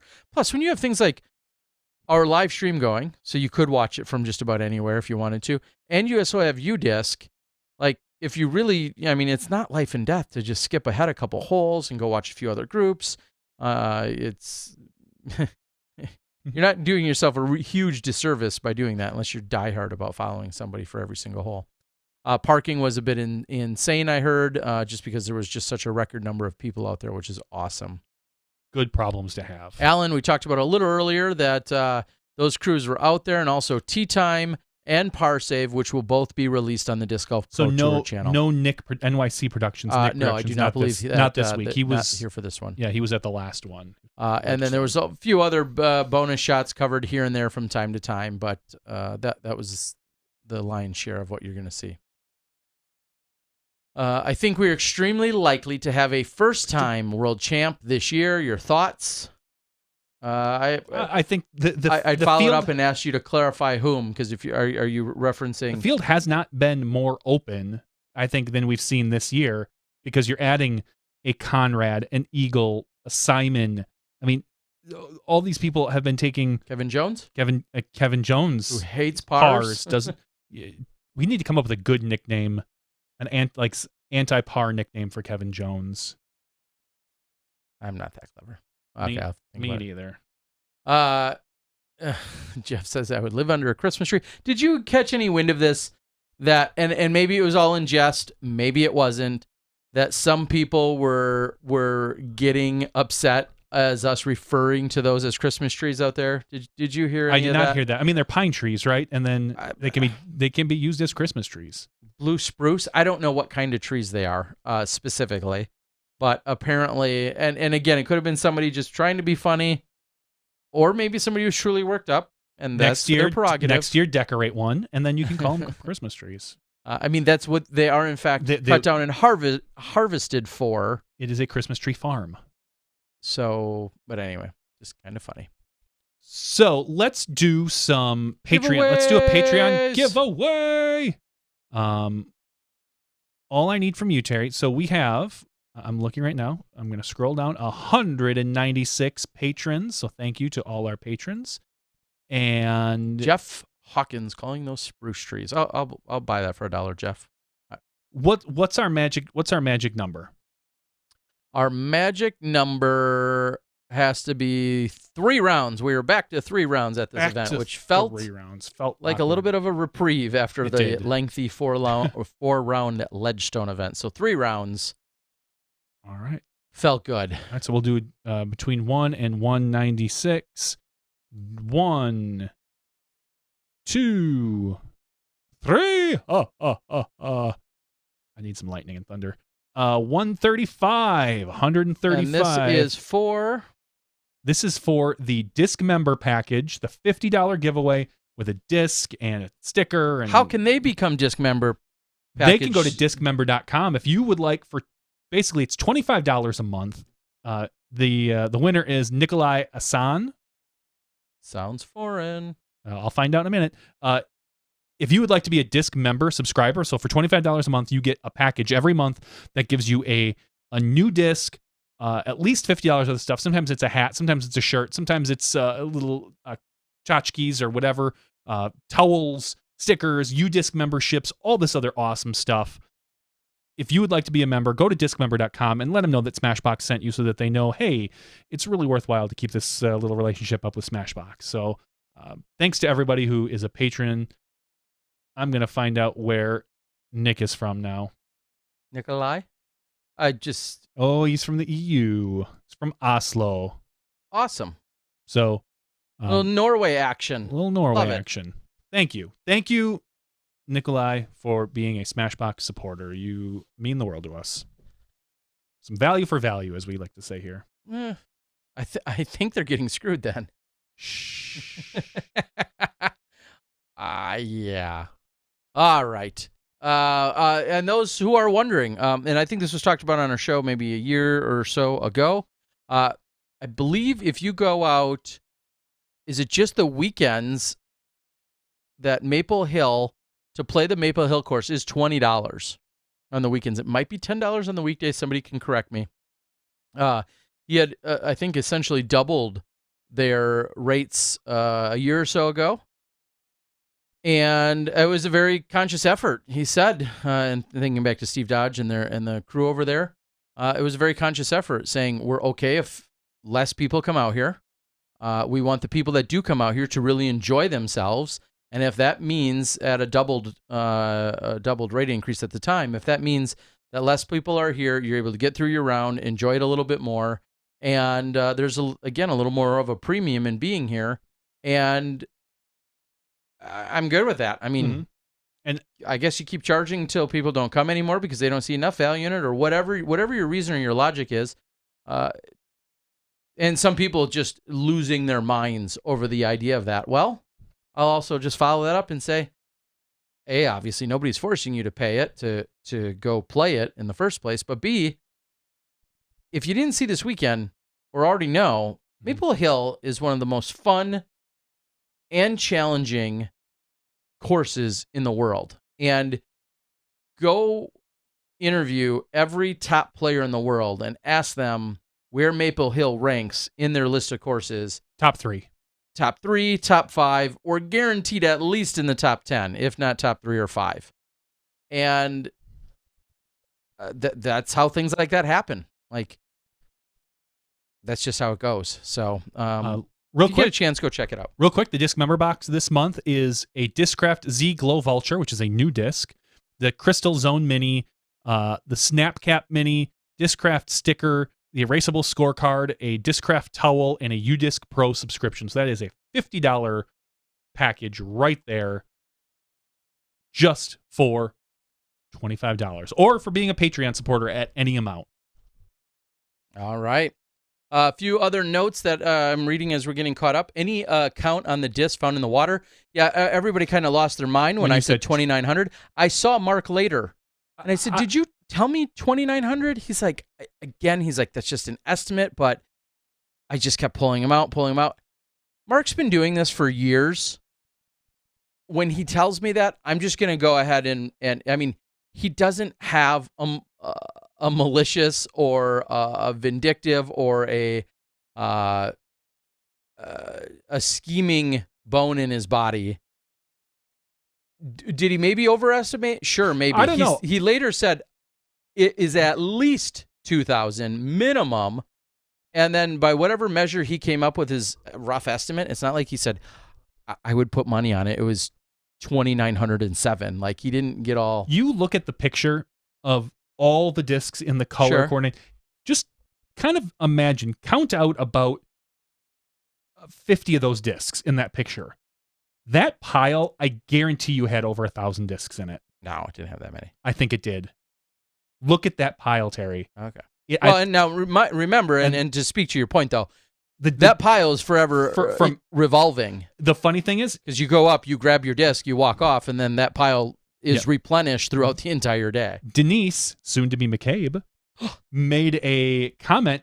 She spotted her disc she lost last year in the pile, said, hey, she circled it on the picture and said, can someone grab this? Paige Bierka says, I got it. Ding, ding, ding, so ding. she got back a special disc for her, for whatever it is, from that she had lost last year in there because it was pulled out from the vent from last year. So very, very interesting. If you told me 2,900, I would have a hard time not believing. Well, Alan Risley, who's from the same neck of the woods out in California, says Mark can be trusted. He is a super straight shooter, and he's an engineer. He knows how to estimate. Again, was it 20 when he told me 2,900? Had he really pulled out 2,650? Sure. Did he really pull out 3,100? Sure. I mean, it is what it is. The point is, if he says it was 2,900, I doubt it was like 1,200. Okay. But I know some people definitely. And as pointed out by Matt Pipke, the local, saying 800 rated players play out there every single day. And he said he lost 7 that's discs a joke on me. in a day. Matt Pipke, mind you, everyone listen in. Matt Pipke, Smashy, says he lost 7 discs in a day out there. I'm not trying to call you out, Matt, but you lost 7 in a day. So for Mark Wysocki to pull out thousands in the time he spent out there over the span of a few days, no real surprise. Yeah, because I assume that pile, that picture that was taken, is already been picked through by every player that has lost discs. So there's probably a couple hundred that have come out of there at least, maybe, that people have lost there throughout the weekend. Yeah, and that's just it. It's constantly evolving. That pile is coming and going. And it's not like he just pulled those out in one day. I mean, he had been there for a few days and dives in a number of different spots and is pulling out discs that have been down there for weeks or months at a time.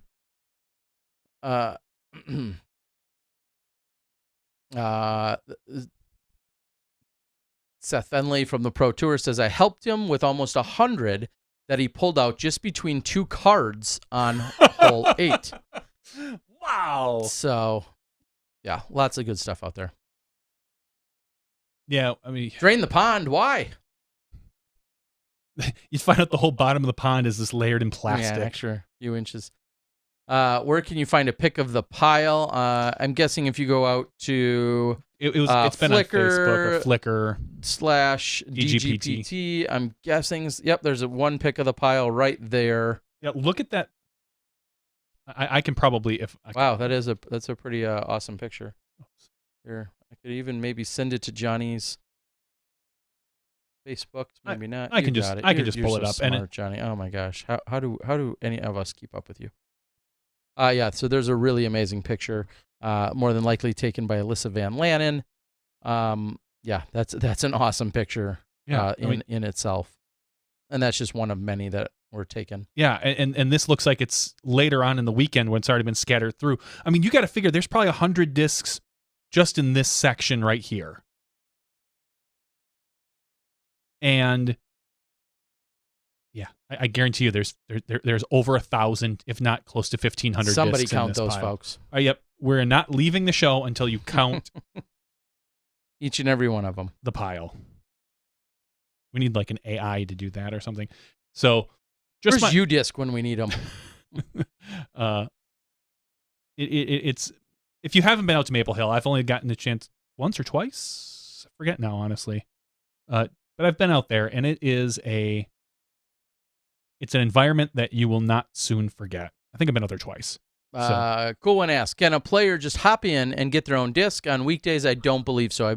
There is, in fact, a sign out there that says, do not go in the pond for any reason, I believe is what I saw somewhere. That was I would not risk it. That was on hole 8 because one of our players skipped off the water, hit the sign, and stopped. Yes, correct. During the live broadcast. That's right. So it might have been Calvin. Not 100% sure on that. Might have been.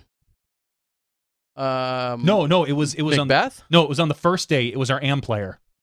Oh, it was Nick. Don't call him your AM player. That was Nick. It was our AM winner. Kidding. Is it like good to see? Yeah, it's always good to see your disc. What had happened to Paige in her tournament play? She seems to have lost motivation. We talk about Ebbs fatigue, and flows. burnout. Sometimes you're just not always on point all the time. I mean, yeah, rewind 60 days ago, and we're talking about like, is Paige ever going to lose? Is anyone ever going to beat Paige? Those are, legitimate statements that were made right here. And now, it's not like she's terrible and not cashing, and you can't even find her. She's simply not dominating the way she did before. And sometimes I'll say this: I think sometimes she's getting beat, and I think sometimes she's maybe letting them slip away. I think it's a combination of both. She wasn't ever. She wasn't ever really in the discussion this weekend. After the first round. Except for when she was leading after the first round? No, that was not her. No. Like, she wasn't out of it. No one would ever say she's out of it by the first round, but she wasn't really in that discussion of, these are the players that are going to, that have a really good chance today. She kind of, she put herself in a hole and she couldn't dig herself out. And I think, and again, you're going to see them go to Nantucket. It's always a refresher. They have the greatest time there, as the pros do. And I think you're going to see a refreshed Paige come out at Worlds and compete for the championship. But I think she's going to be there. I think it's going to be, no surprise, it's going to be a fight between her and Holcomb. So here's a question. And this, I will think, actually is appropriately timed and phrased. Just a week or two ago, Paige Pierce makes a post talking about wanting to play Ledgestone, possibly playing the long course, playing more challenging courses, and doing those types of things.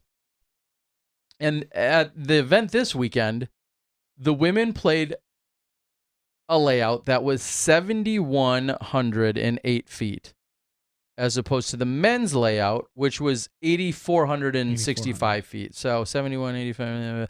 We'll call it 1,500 feet difference. Pars are interestingly a little different in the not just the holes where they played different tees or pins, but the same holes were even actually determined different. For the women, hole 9 was considered a par 4. For the men, it was considered a par 3.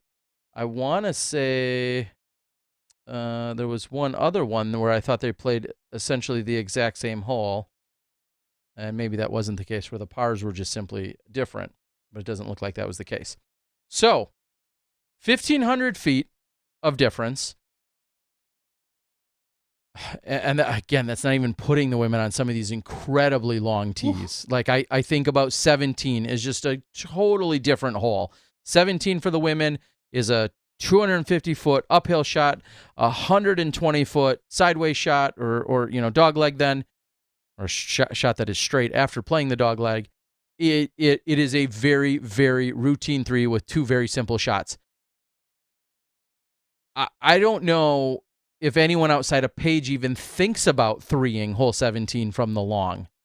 I don't know how many women potentially throw out of bounds on hole 8 and take 4s or 5s or 6s from hole 8 from the water, because they play from a much shorter tee. Hole 1 adds minimum of a stroke to the women if they're playing that. Oh, God, yeah. A minimum. So my question is, and this is not to single out Paige, but this is just to further her conversation, 1,500 feet of difference. You're looking at the best score being... you're adding 4 to 5 strokes there. Well, I'm just thinking you're looking at, and I'm not saying they should all be challenging necessarily for the win, but you're looking at the best score on the men's side as -22, and with all of those differences in their favor, in a shorter favor, on the women's side, I believe the best score was -11, and that's with dozens of strokes difference out on the course. If the FPO division played the exact same layout as the men, and maybe there's a stat Chuck Kennedy could throw out here, you're talking about 30 or 40 strokes worse, I think, on the FPO side. For the lead card? For the lead card. Than what they shot. And this, again, I'm not picking on anyone. I'm just, you're talking about a 3.5-hour round becoming a 4.5-hour round. You're talking about lost discs. Water discs. You're talking about frustrated, dejected women not having any fun out there. Like, this is just to me, this is one of those instances where with 11-ish or 12 tees and pins ultimately changed, it makes perfect sense. Our FPO winner on the weekend, Sarah Hokum, shoots a 5 down in the final round, shoots an 11 under. The next closest is 7 off her pace in Bjorkis at 4 under, and the next closest is even. So out of 30 women on this layout, 27 of them shoot par or worse. They're still on the right course, and maybe sounded like a long-winded rant of sorts, but they were on the appropriate course for the weekend. That's what I'll say. All right. What else did we see out on the board? Jeremy Stewart had asked, JVD, well, Cynthia, well, I'll give her one right now. Cynthia Ricciardi, the shout-out. She took down the FPO division in Columbia last weekend. Very, very impressive. I believe she's 15 or 16. I'm not sure how deep that field was, but congrats to her getting an FPO win on the her FPO win. Very cool. All right. Anything else coming off the board? Has Paige qualified for the US DGC? Was there an answer that was listed there? I'm not sure if there was an answer that was listed there. I'm trying to think where that would have happened. Where would they have taken? I mean, sometimes they do at U.S. Women's. Yeah, and don't think she won U.S. Women's last year. Yeah, she did. No, unless she win this year. Yeah, this year. No, I don't believe that she has. Can you interview Cynthia on Smashbox? Yeah, sure. Yeah, at some point we'll probably have her on. I mean, that sounds great. She's a dynamic young woman, and I think that she's the future of one of the futures of our sport. Billy Bob says if a forehand only player can dominate, it's too short. I totally disagree. First of all, if Sarah Hokum throws a forehand, let's just I'm gonna make up a number and say no. I was gonna say 350. If she can throw a forehand 350, she's the only person or two people that she's at a pure distance disadvantage to are Kat and Paige. Mm-hmm. So if 350 is 350, whether you're getting their forehand or backhand. And Sarah has proven, as per Paige Pierce, Sarah's also, I think, proven throughout the years, she can shape that forehand shot or shots better than most backhanders can shape their shots. You know, the flip-ups, the turnovers, the hyzer flips, whatever you want to call them, and then some. Sarah's forehand, because she has relied on it so much over the last 10 years, just very few people can shape shots like she does. So, I guess I'll just have to, we'll agree to disagree. I don't think that has anything to do with length. Christy M says she can hit any line put in front of her. I think she has an issue with traditional right-hand, backhand shots. Like shaping a shot that direction as hard as a lot of the players do, if it's over 250. Under 250, I think she has it. She proved it on You're hole. saying she has a backhand that She has a backhand that goes about 250 Okay. pretty consistently. Anything above 250, it gets a little sketchy for her. Sure. And I think But- that's only going to change and but- improve in the very, very near future. I hope so. We've been saying it for a long time. But on the flip side of it, anything that goes hard right, every other woman is at a disadvantage to her. So, yeah. Yes, JT O'Brien. I understand Jennifer Allen throws further than that. We'd have to see Jennifer Allen on the course on the Pro Tour scene, and that's the only reason why I didn't bring her into that conversation. And Sarah Hokum, I think her putting style we've seen has a very big advantage over the, I'm going to call them the Pages, and your Lisa Fakis on greens that are dangerous, like we've seen, like we saw this particular weekend, because the way Sarah putts is very conservative. A lot of the other women do not. Your Rebecca Cox, those ones, they attack a basket a lot of times because they feel that they can hit everything. So, and when they don't, it can sometimes cause them a stroke. You rarely see Sarah Hokum three-putt Correct. a shot, because if she doesn't make it, she's within 8 feet of the basket. Correct. I totally agree with that. Because I'm right. Because I'm what I guess most would call a traditional spin putter, I really, I don't want to say I struggle because that's a stupid term in this case. I don't relate at all to her, lofting.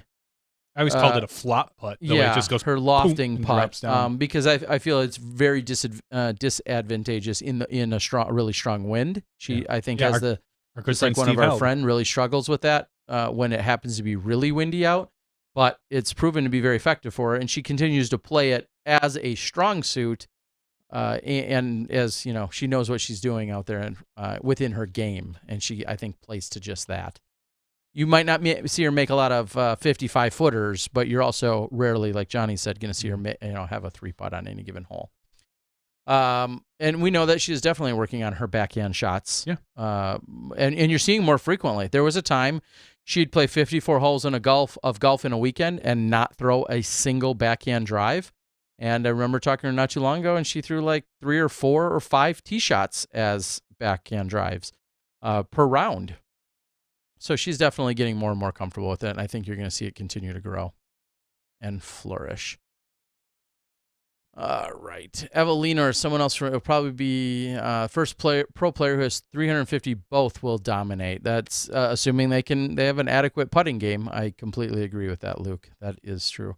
What does Sarah H throw? What putter? I believe a prowler. Oh, is that prowler? Prowler, a legacy prowler. The Jokery. That's her throwing putter. I think that's more of a forehand. That's more of an approach mid. Is it? Okay. Yeah. I thought the Jokery was a putter. Oh, my mistake. I don't know. I just make stuff up. I'm going to look. Okay. Of course, someone on the board will beat me to it. Yeah, they should. But you see her throwing that a lot for approach shots.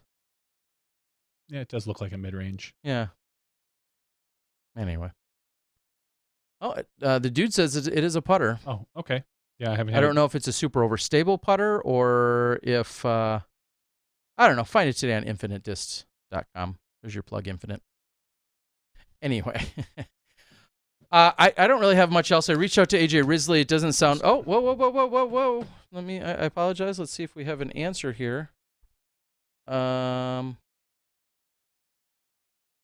I've also heard a little bit from Luke Turnbull talking about the Australian Championships, as that's going to be taking place in November. I think we're going to possibly have the TD on for that sometime in the next couple of weeks, and see if we can have a conversation regarding what's going on there and some possible video coverage. And no, I'm sorry, I do not see. Let's just. I was going to say, let's line up AJ for at some point in Worlds. We're not 100% sold on this, and I haven't really talked to Terry too much. I wouldn't mind doing not necessarily. I don't want to commit to a nightly show at Worlds, but I wouldn't mind doing a short little after show for our Worlds broadcast if we can, depending on the environment and how it's set up. We're not sure where our booth is going to be. if we're gonna have access to it after hours, things like that, depending on how everything goes. So, but maybe that could be something that you just call in and I'm on here doing. Yeah, we'll certainly have to see as that unfolds as to what our situation looks like for next week. DJ Kento, shout out to Tom and Courtney Elder and their company Authorize at Authorize on Instagram and Twitter. I kind of wonder if that's like a self-plug, DJ Kento, or if somebody else did now. But seriously, yeah, go check them out. A couple of super great people, and met them 2 years ago, Beaver State Fling, and I know they're working on some big stuff. At one point, they were out there. I think we even discussed briefly that they were interested in hiring. Maybe they've hired 12 or 36 people, but definitely go check those out. Will there be an Aussie Open in January 2019? I have no idea what 2019 looks like yet. I know the schedule is being worked on from the Pro Tour side, from the National Tour side, but I do not know of any of those details. Not a major, at least. I don't know for sure, knows? But I would think we would have heard about it. One quick thing that we didn't discuss that could have been discussed way earlier, and we maybe won't beat it too hard to death tonight. Probably will. But Steve Brinster, yeah, as Cool One had just actually mentioned, which is funny, I was getting there. Steve Brinster talked about what defines our sport or what defines any sport. And as I had a one-on-one conversation with him that very night, he says it's our majors. It's the majors in any sport. Lots of people don't care about what happens in tennis until a major rolls around, the Wimbledon or the U.S. Open or whatever. Depends on the sport. Same thing with golf. Lots of people don't care until a major rolls around. You know, one of the four majors. And it's an interesting perspective. And so Steve, to follow that point, says, let's step up what a major is. Let's put some more defined specifics, maybe some more rigorous specifics, and here's where he gained or lost some support. Let's have the PDGA throw in at least $50,000 towards this event. Ooh, that's where he's losing me. Towards every major?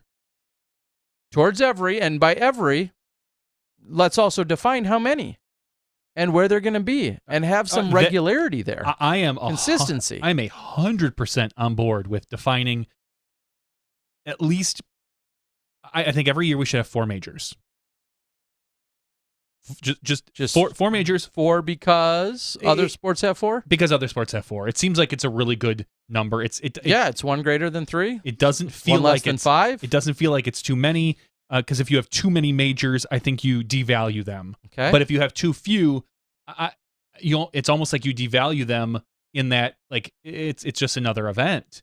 I don't know. Having a nice, I don't want to say the term round as in four is a round number, but having a nice set of majors makes sense to me. If it was 4 or 5, I wouldn't be opposed to either of that. 4 just feels right. And setting them, whether it's, hey, guess what?